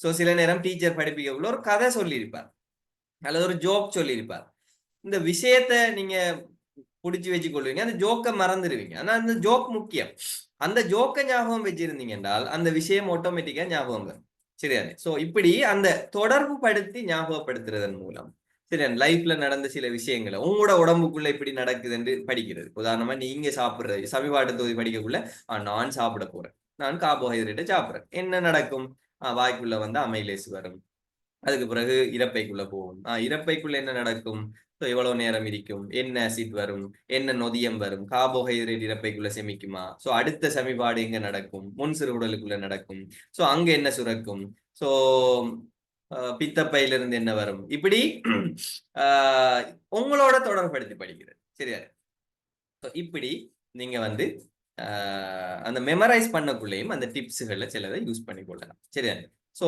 இவ்வளவுதான் நான் உங்களுக்கு சொல்ல வந்த விஷயம் ஸோ ஒன்று ஸ்டார்ட்ல இருந்து ஒரு சின்ன குயிக்கா சம்மரி சொன்னேன் என்றால் ஸோ முதலாவது நீங்க படிக்கலாம் செகண்ட் ஸ்டேஜ்க்கு போங்க அல்லது போகாத ஆட்கள் வேற கோர்ஸை பத்தி டிசைட் பண்ணலாம் போறதுக்கு ஏழுமான ஆட்கள் ஷுவரா போங்க சரியா போங்க ஸோ போற நேரம் முதலாவது டெய்லி கோல்ஸ் வச்சுக்கொள்ளுங்க உங்களோட போறதுக்கு முதல்ல உங்களோட என்வாயன்மெண்ட்டை செட் பண்ணி கொள்ளுங்க உங்களோட டேபிளை ஆர்கனைஸ் பண்ணுங்க, ரூமை செட் பண்ணி எடுத்துக்கொள்ளுங்க. அடுத்தது கோல் வைங்க, டெய்லி 3 கோல்ஸ். பேப்பர் ஓரியன்டா போகும். பாஸ் பேப்பரை செய்யுங்க, கரெக்ட் பண்ணுங்க, டைம் வச்சு செய்யுங்க, தியரியை படி. இப்படியே போனீங்கன்னா ஃபுல் சிலபஸ் வெகு விரைவில் கவர் ஆகிடும். ஏன்னா ஏற்கனவே 1 வருஷம் 2 வருஷம் படிச்சிருக்கீங்க. ஸோ டைமை வேஸ்ட் பண்ணுங்க.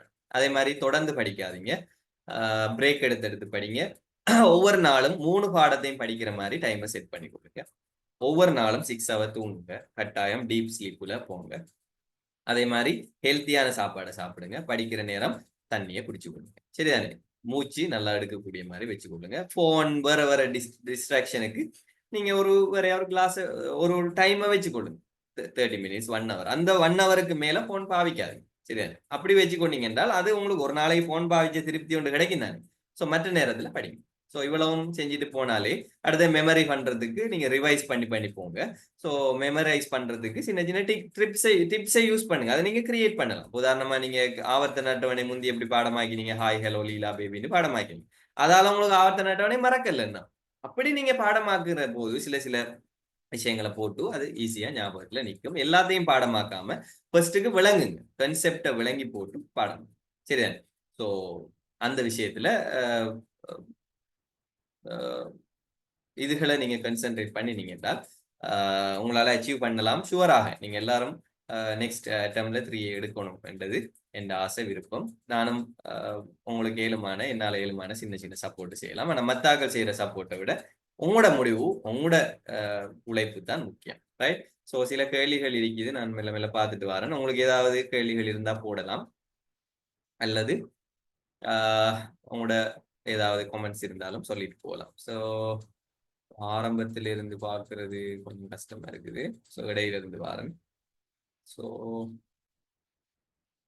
எஸ், இந்த வீடியோ நான் யூடியூப்ல உங்களோட குரூப்லையும் போடுவேன். சரிதானே? ஸோ தேவையான உங்களோட ஃப்ரெண்ட்ஸுகள் இருந்தாலும் ஷேர் பண்ணி கொடுங்க. ரைட். பயோ பேப்பர் எவ்வளோ நாள் செய்யணும்னு நான் ஆல்ரெடி சொல்லிட்டேன். ஸோ படிக்கும்போது தூக்கம் வருது, அதுக்கும் நிறைய விஷயம் சொல்லிட்டேன். ஸோ அதெல்லாம் செஞ்சு பாருங்க. ஃபர்ஸ்ட் செஞ்சு பார்த்துட்டும் தூக்கம் வருதுன்னா உங்களுக்கு இன்ட்ரெஸ்ட் இல்லை. ஸோ இன்ட்ரெஸ்ட் இல்லைன்னு சொன்னா அதை இன்ட்ரெஸ்ட் உங்களுக்கு ஒரு கோல் இருந்தா இன்ட்ரெஸ்ட் வரும். கோல் இல்லைன்னு சொன்னால் இன்ட்ரெஸ்ட் வராது. ஸோ கோல் இல்லாம சும்மா ஏனோ தானே ஒன்று படிச்சா இன்ட்ரெஸ்ட் வர மாட்டான். ஸோ அதுவா பிரச்சனை யோசிக்கணும். அப்படி இருந்தா நீங்க உங்களோட ஃபீல்டை சில நேரம் மாற்ற வேண்டி வரும். சரிதாங்க? ஸோ அதை நீங்க பர்சனலா என்னோட பேசிக்கொள்ளும். ரைட்? ஸோ 3 assets score எழுதி 6 செகண்ட் சொல்லி பேரண்ட்ஸ் சொல்றாங்க. டிவி லெவல்ல இருந்தால் ஒரு சைடாக இருக்கு டைம் இருக்கு. ஸோ நான் அந்த டிசிஷன் எடுக்க நீங்க கேட்கிற கேள்விக்கு விட சொல்லிட்டேன்னு நினைக்கிறேன். ஸோ உங்களோட கெப்பாசிட்டி தான் இந்த இடத்துல முக்கியம். பேரண்ட்ஸ் சொன்னாலும் உங்களுக்கு தெரியும் தானே. நீங்க 2000 இப்படி ஒன்று செஞ்சு பார்க்கலாம். 2025 எக்ஸாம் எழுதுறதுக்காக வேண்டியே தயாராகிற மாதிரி தயாராகுங்க. நான் சொன்னதை எல்லாம் பாவிச்சு ஒரு 2 மாசம் போகக்குள்ள உங்களுக்கு விளங்கும் தானே, உங்களால இன்னும் இருக்கிற 4 மாசத்துல முடிக்க இயலுமாண்டு. அப்படி முடிக்க இயலுமா இருந்தால் கண்டினியூஸா போங்க. இல்லையண்டா ஒரு வருஷம் கெப்படுங்க. சரிதானே? அப்ளை பண்ண நாள் இருக்குதானே. ஸோ அப்படி செஞ்சுக்கலாம். ரைட்? ஸோ சில கேள்விகளுக்கு நான் ஆல்ரெடி சொல்லிட்டேன், அதுல ஸ்கிப் பண்ணிட்டு போறேன். படிக்கிறது, பாடமாகிறது, மறக்கிறதுக்கு நான் சொல்லிட்டேன். ரைட்? ஸோ 3 பாடத்தையும் எப்படி மேனேஜ் பண்றங்கிற விஷயம் நான் சொல்லியிருக்கேன்னு நினைக்கிறேன். ஸோ நிறைய பேரை பிரச்சனை சொல்லியிருந்தீங்க, அதெல்லாம் பார்த்துட்டோம். ரைட்.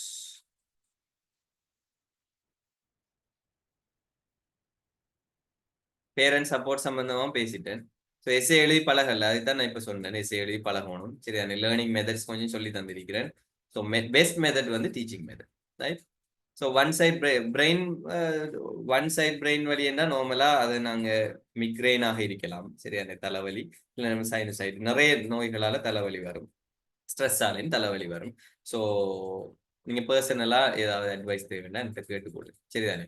ஸோ அல்லது உரிய டாக்டர்ஸை சந்திச்சு அதுக்குரிய அட்வைஸ் எடுத்துக்கொள்ளுங்க. நார்மலா இந்த மிக்ரைன் இருக்கிறார்கள். நார்மலா எப்படி மிக்ரைன் வரண்டா ஸ்ட்ரெஸ்ஸுக்கு வரும், தொடர்ந்து டிவி பார்த்தா வரும், போன் ஒரே பார்த்துக்கு இருந்தா வரும், காஃபி குடிக்கிறாத்தால சிலர்களுக்கு வரும், சாக்லேட் தொடர்ந்து சாப்பிட்றாங்களுக்கும் சில நேரம் ஒன் சைட் ஹெடேக் வரும்.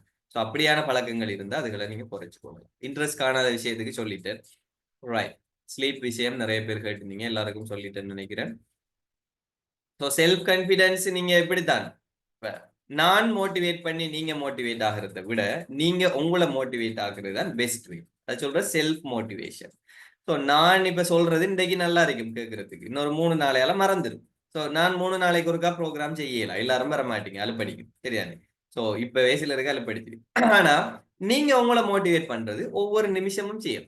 ஸோ நீங்க காலையில எழும்பி ரைட் இன்றைக்கு 3 கோல்டாலே ஒரு மோட்டிவேஷன், அன்றைக்கு படிச்சு முடிப்பேன்டாலே மோட்டிவேஷன் தான். நான் 2 இயர்ஸ்ல இதை பாஸ் பண்ணுவேன்டாலே மோட்டிவேஷன் தான். உங்களோட டேபிளுக்கு முன்னுக்கு ஷுவரா ஒரு ஸ்டெதஸ்கோப்போட படத்தை நீங்க கீறி வச்சுக்கொள்ளணும் சரியா. உங்களோட கோல் அதுவா இருந்தால் அதை கீறி வச்சுக்கொள்ளணும், டெய்லி பாக்குறது. இதெல்லாம் டெய்லி செல்ஃப் மோட்டிவேஷன். உங்களோட போன் வால்பேப்பர்ல அதை போட்டு வச்சுக்கொள்றது, அப்படியான விஷயங்களை நீங்க யூஸ் பண்ணலாம். செல்ஃப் மோட்டிவேஷன் தான் வெரி முக்கியம் சரியா, very important. Right. Right.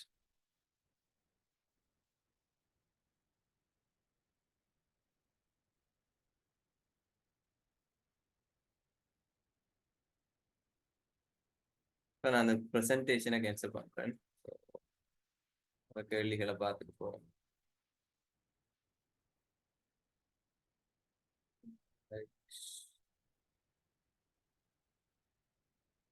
So revision எப்படி பண்றேன்னு நான் இப்ப சொல்லியிருக்கேன்னு நினைக்கிறேன். வேற ஏதாவது எக்ஸ்ட்ரா டவுட்ஸ் இருந்தா கேட்கலாம் சரியா. நிறைய கேள்வி கேட்டிருக்கிறீங்க, நான் ஒவ்வொன்றா பார்த்துட்டு வரேன், எல்லாத்தையும் ரீட் பண்ணல. சிலதை நீங்க என்ன பர்சனலாகவும் கேட்டுக்கொள்ளலாம்.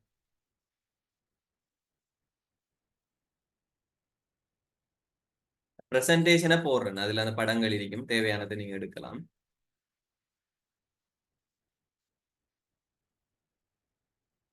ஸோ இன்னொரு விஷயம், இந்த எக்ஸ்பெக்டட் கொஸ்டின்ங்கிறது, இந்த எக்ஸ்பெக்டட் கொஸ்டினுக்கு பின்னால சிலர் போய் அந்த கேள்வியை வராட்டி உங்களுக்கு ஃபெடப் ஆயிரும் சரியா. ஸோ இதுல முக்கியமா நீங்க கவனம் செலுத்தணும். எல்லாரும் சொன்ன எல்லா கேள்வியும் மாறல. சிலர் தொடர்ந்து நீங்க ஒரு 10 வருஷ பேப்பரை செஞ்சுட்டு போனா நீங்களே சொல்லலாம் இந்த வருஷம் இந்த கேள்வி வரக்கூடிய வாய்ப்பு இருக்கின்ற. அந்த கேள்வி தான் வருமென்று சொல்றதுக்கு பேப்பர் எடுத்தாளால மட்டும்தான் முடியும் சரியானே. ஸோ அப்படி 100% ஒருவராலையும் செல்ல இயலாது. எம்சிக்கு எல்லாம் நாங்க சொல்லவே இயலாது சரியானே. இந்தந்த பகுதிக்குள்ள வரலாம்னு சொல்லலாம். நான் எக்ஸ்பெக்டட் கொஸ்டின்ல வந்து நம்பாத ஒரு ஆள் சரியா. எக்ஸ்பெக்டட் கொஸ்டினுக்கு பின்னால போய் நிறைய பேர் ஃபெயிலியர் ஆகியிருக்கிறான். ஆனா நான் எக்ஸ்பெக்டட் கொஸ்டினை தயாரிச்சிருக்கேன். எந்த எக்ஸாமுக்கு முதல் நான் இந்த கேள்வி வரும் என்று நான் எனக்குள்ள ஒரு ஐடியா வந்திருக்குது. ஆனா நான் தான் அதை உருவாக்கினேன். இன்னொரு ஆள் சொன்னதுக்கு பின்னால நான் போகல. என் போயிருந்தேன்னு சொன்னால் அதை மட்டும் படிச்சு போட்டு மிச்சத்தை படிக்க மாட்டேன். படிக்காட்டி என்ன நடக்கும், பேப்பர்ல அந்த கேள்வி வராட்டி அவ்வளவுதான் சரிதானே. சோ இப்படி ஃபெயில் ஆகின நிறைய பேர் இருக்காங்க. சிலரை நம்பி இது ஷுவரா வரும், பழைய 10 வருடங்களாக இந்த எக்ஸ்பெக்டட் கொஸ்டின் கேள்வியில் வந்துள்ளது அட்வர்டைஸ் பண்ணின உடனே அதே எக்ஸ்பெக்டட் கொஸ்டின் இந்த முறையும் வரும் பின்னால போறது, பிறகு பார்த்தா கேள்வியே வரல சரிதானே. எப்படி நடக்கிற சந்தர்ப்பங்களும் இருக்கு. ஸோ எக்ஸ்பெக்டட் கொஸ்டின் எல்லாம் நம்பாதீங்க, நீங்க செல்ஃபா படிங்க ரைட். அதான் முக்கியம் ரைட். ரைட். ஸோ ஸோ இப்போ நீங்க எப்படி இருந்து படிக்கணும், நின்று படிக்கணும். எனக்கு வந்து நடந்து நடந்து படிச்சதான் படிப்படும். நான் நார்மலா கொஞ்சம் நடந்து நடந்து படிக்கணும் சரிதானே. ஸோ எனக்கு இருந்து படிச்சா சில நேரம் அந்த டயர்ட் ஆகுற, நித்திர வார அப்படி பிரச்சனை இருக்குது. நான் நடந்து நடந்து படிச்சா இன்னொரு எக்ஸசைஸும் கதைச்சு கதைச்சு நடந்து நடந்து படிப்பேன், டீச் பண்ணி. ஸோ எனக்கு அது ரிலாக்ஸா இருக்கும். உங்களோட மெத்தட், உங்களோட விருப்பப்படி நீங்க படிங்க சரிதானே. படிக்கிற மெத்தட் வந்து அதாவது இருக்கிற பொசிஷனுக்கு இன்னொரு ஆள் அட்வைஸ் தேவையில்லை சரிதானே. அது எந்த கம்ஃபர்ட். ஆனா இப்ப இந்த சோஃபா பெட்ல இருக்கிற நேரம் சுவரா உங்களுக்கு தூக்கம் வரும்னு உங்களுக்கு தெரியும். இங்க இருக்கக்குள்ள உங்களுக்கு விளங்கி இருக்கும், சாஞ்சி இருக்கக்குள்ள கொஞ்ச நேரத்தால அது வந்து நல்ல சாஃப்டா இருக்கும், நித்திரையை கொண்டு வரும். அதாலதான் அந்த மேற்பரப்புகளை தவிர்த்து கொண்டு கொஞ்சம் ரஃப்பான மேற்பரப்புல இருந்தா நல்லா சொல்றேன். ஸோ மெடிசினை தவிர அத பயாலஜி கோர்சஸ் வந்து ஸோ அதை சொல்ல தொடங்கினேன்னு சொன்னால், ஸோ நீங்க அப்படி டிசிஷன் எடுக்க விரும்புறார்கள். இப்ப சில அந்த மெடிசினை வேணா டைம் போதாதானே, 5 மினிட்ஸ் தான் இருக்குது. ஸோ மெடிசினை தவிர வேற கோர்சஸ் என்ன பற்றி தெரிய விரும்புறார்கள் என்கிட்ட கேளுங்க பர்சனலா, நான் அந்த கோர்ஸ்ல டீடைல்ஸ் அனுப்புறேன். ஸோ அதுக்கு பிறகு நீங்க டிசைட் பண்ணலாம் சரியா. ரைட். ஸோ ஜெட் ஸ்கோர் இப்போ 3 நிமிஷத்துல ஜெட் ஸ்கோரை படிப்பிக்கலாம். ஸோ ஜெட் ஸ்கோருங்கிறது என்னத்தால டிசைட் பண்ணப்படும்ங்கிறத மட்டும் சொல்றது. ஜெட் ஸ்கோர் வந்து கடந்த காலத்தை கொண்டு டிசைட் பண்ணப்படுவது இல்லை சரியானே. இந்த மாயையிலிருந்து நீங்க வரணும் சரியானே. போன வருஷம் இவ்வளவு ஜெட் ஸ்கோர், எனவே இந்த வருஷம் இந்த ஜெட் ஸ்கோர் தான் வரும்ங்கிறது இல்லை. ஜெட் ஸ்கோர் தீர்மானிக்கப்படுவது உங்களோட பெச்சால் தான். உங்களோட பெச்சில் எவ்வளவு பேர் உங்களோட பெச்சில் எவரேஜ் எவ்வளவுன்னு பார்ப்பாங்க.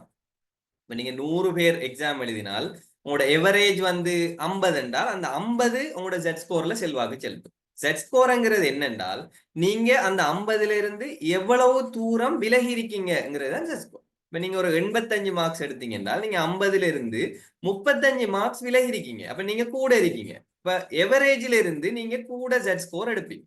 சரி, எவரேஜை விட குறைஞ்சு போற நேரம் மைனஸ்ல வர தொடங்கும். சரியா? சோ இந்த எவரேஜ்ல இருந்து நீங்க எவ்வளவுல விலகல் கொண்டிருக்கீங்கிறத பாக்குறது தான் ஜெட் ஸ்கோர். சரியா?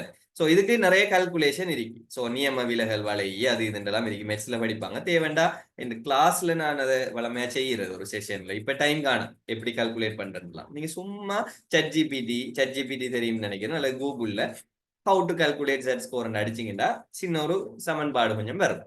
அதை பார்த்தா ஒரு ரஃப் ஐடியா வரும். நீங்க மெட்ஸ்லயே எடுத்த பிள்ளைகள் உங்களால ஷுவரா விளங்கி கொள்ள இயலும். சரிதானே? சோ நார்மலா எவரேஜ்ல இருந்து இந்த உங்களோட பேட்ச் நல்ல கெட்டிக்கார பேட்ச்ண்டா எவரேஜ் கூட வரும். சோ அப்படியான பேட்ச்ல நீங்க கடுங்கூட செட் ஸ்கோர் எடுக்கணும். எவரேஜ் குறைய பிள்ளைகள் எல்லாம் கொஞ்சம் ஸ்லோவான பிள்ளைகள் என்று சொன்னால் எவரேஜ் குறைய வரும். எவரேஜ் குறைஞ்சால் நீங்க கொஞ்சம் கூட எடுத்தாலும் நல்ல செட் ஸ்கோர் வரும். சரியா? சோ அது பெட்சை பொறுத்து, நீங்க உங்களோட மார்க்ஸை பொறுத்து, அது ரெண்டுக்கும் இடையிலான வித்தியாசத்தை பொறுத்து தான் செட் ஸ்கோர் மாறும். 3 பாடத்துக்கும் தனித்தனியை பார்த்து தான் செட் ஸ்கோரை கூட்டி எடுக்கிறேன். சோ எல்லாம் சேர்ந்ததுதான் நம்மளோட செட் ஸ்கோர். சரி, அந்த செட் ஸ்கோரை வச்சு நீங்க யோசிக்க வேணாம். நீங்க ஏ எடுக்க டார்கெட் பண்ணுங்க. ஸோ ஏ கூட எடுத்தீங்கன்னு சொன்னால், ஏ பிளஸ் எடுத்தீங்கன்னு சொன்னா செட் ஸ்கோர் எப்படியும் கூட தான் வரும். சரி, ஸோ அதை நீங்க டார்கெட் பண்ணாம இந்த இத்தனை இப்ப டிஸ்ட்ரிக்ட் கோட்டாக்குள்ள டார்கெட் பண்ணணும். நீங்க எப்படியோ ஏ எடுத்தா டிஸ்ட்ரிக்ட் கோட்டாக்குள்ள வருவீங்க தானே. ஸோ 3+3 A+ எடுத்தீங்கன்னா ஸோ அதுக்கு ட்ரை பண்ணுங்க. அதுக்கப்புறம் பி வந்தா என்ன, சி வந்தா என்ன, நீங்க A+க்கு ட்ரை பண்ணுங்க. ஸோ இவ்வளவு எடுத்தா போதுமென்ற ஒரு போதுமை ஆக்கி கொள்ள வேணாம். நல்லா படிங்க. சரிதானே? Right right. விளங்கி கொள்ளாத விஷயங்கள் விளங்கலன்னு சொன்னா விளங்கக்கூடிய மாதிரி யாராவது டீச்சர்ஸ்ட கேளுங்க, விளங்கினவங்களோட ஃப்ரெண்ட்ஸு கிட்ட கேளுங்க. அப்படியே நாங்கள்கிட்ட கேட்டீங்கன்னு சொன்னால் விளங்காததுகளை நீங்க விளங்கி கொள்ளலாம். சரிதானே? ஸோ உங்களுக்கு விளங்கலன்னா இன்னொரு ஆள்கிட்ட கேட்கறது தான் வழி, வேற வழி இல்லை தானே. அல்லது வீடியோஸ் பாருங்க, யூடியூப்ல அதுகளை பாருங்க. சரிதானே? அப்படி பார்த்து விளங்கி கொள்ளுங்க. Right right. இப்போ 2CS ஏதாவது யூனிவர்சிட்டி கிடைக்குமாங்கிறத நான் சொல்லிடலாம். சரியா? உங்களோட ஆண்டுல வர யூனிவர்சிட்டி கைட்லைன் புக்கை வச்சுதான் அது டிசைட் ஆகும். இப்ப நான் சொன்னேன், ஒவ்வொரு ஆண்டுக்கும் ஜெட் ஸ்கோர் தனித்துவமானது, கொஞ்சம் கொஞ்சம் வித்தியாசம் வரும். சரியா? இந்த பெட்சை கொண்டு தான் அது டிசைட் பண்ணும். ரைட். ஸோ அந்த பெட்சில் அவரேஜ் குறைய இருந்தால் 2CS நல்ல கோர்ஸ் ஒன்று கிடைக்கலாம். ஆனா அந்த பெட்சில் அவரேஜ் கூட இருக்குமாக இருந்தால், சராசரி புள்ளி கூட இருக்குமாக இருந்தால், நீங்க சில நேரம் 3A எடுத்தா தான் சின்ன கோர்ஸ்களும் கிடைக்கிற அளவுக்கும் போகலாம். அது ஒவ்வொரு டிஸ்ட்ரிக்ட் அடுத்தது அவரேஜ் புள்ளிகளை பொறுத்து. ஸோ இன்னொரு கேள்வி என்னது, யூனிட் வைஸா பேப்பர் செய்ய வேணாம். நான் என்ன சொன்னேன், டைம் வச்சு இயர் வைஸா செய். இயர் வைஸா செய்யறது தான் ஆக பெஸ்ட். யூனிட் வைஸா செய்யறது அந்த யூனிட் தியரியை படிக்கிறது அப்படியும் நீங்க செய்யலாம். அப்ப நீங்க ஒரு ஃபர்ஸ்ட் ஒரு 3 மந்த்ஸுக்கு வேணும்டா அல்லது ஒரு 2 மந்த்ஸுக்கு நீங்க யூனிட் வைஸா செஞ்சுட்டு போகலாம். ஆனா அதுக்கு பிறகு நீங்க இயர் வைஸா செய்யணும் கட்டாயம். இயர் வைஸா செய்யறது தான் உங்களுக்கு கடும் ப்ராக்டிஸா இருக்கு. சரியா? ரைட். ஸோ கெஸ்ட்ரிக் இஷ்யூ இருக்கிறார்கள். ஒன்று கெஸ்ட்ரிக் வந்து கொமெண்ட் பிரச்சனை. ஸோ 11 ஆகிட்டு நான் முடிக்கணும். சரிதானே? லீவ் ஆகிறார்கள், லீவ் ஆகி கொள்ளுங்க. சரிதானே? ஸோ கெஸ்ட்ரிக் வேற ஏதாவது கொமெண்ட்ஸ் இருந்தா நீங்க குரூப்லயும் போடலாம். சரிதானே? இந்த குரூப்ல இன்றைக்கு ப்ரோக்ராமை பத்தி உங்களோட இஷ்யூஸை பத்தி நீங்க சொல்லிக் கொள்ளலாம். சரிதானே? ஸோ வேற கேள்வி இருந்தா பர்சனலா கேளுங்க. அதை குரூப்ல போட வேணாம். குரூப்ல கேள்விக்கு டிஸ்கஷன் பண்ண மாட்டேன். பர்சனலா மட்டும் குரூப்ல டே ப்ரோக்ராம் பத்தி அதுகளை பத்தி நீங்க போடலாம். சரிதானே? கேஸ்ட்ரிக் வந்து நிறைய ரீசனால வரும். ஒழுங்கா சாப்பிடாததால வரும், கூட சாப்பிட்றதாலையும் வரும். சரிதானே? ஸோ ரெஸ்ட் எடுக்காததால வரும், ஸோ ஸ்ட்ரெஸ் அரிக்கிறதால வரும். ஸோ அப்படியான ஆட்கள் ஸோ அதுக்கு ஏற்ற மாதிரி என்ன ரீசன் கண்டுபிடிச்சி அதை செய்யணும். ஸோ நீங்க மெடிக்கல் அட்வைஸும் நீங்க என்கிட்ட கேட்கலாம். ஸோ அதை நீங்க பர்சனலா கேட்டுக்கோங்க. சரிதானே?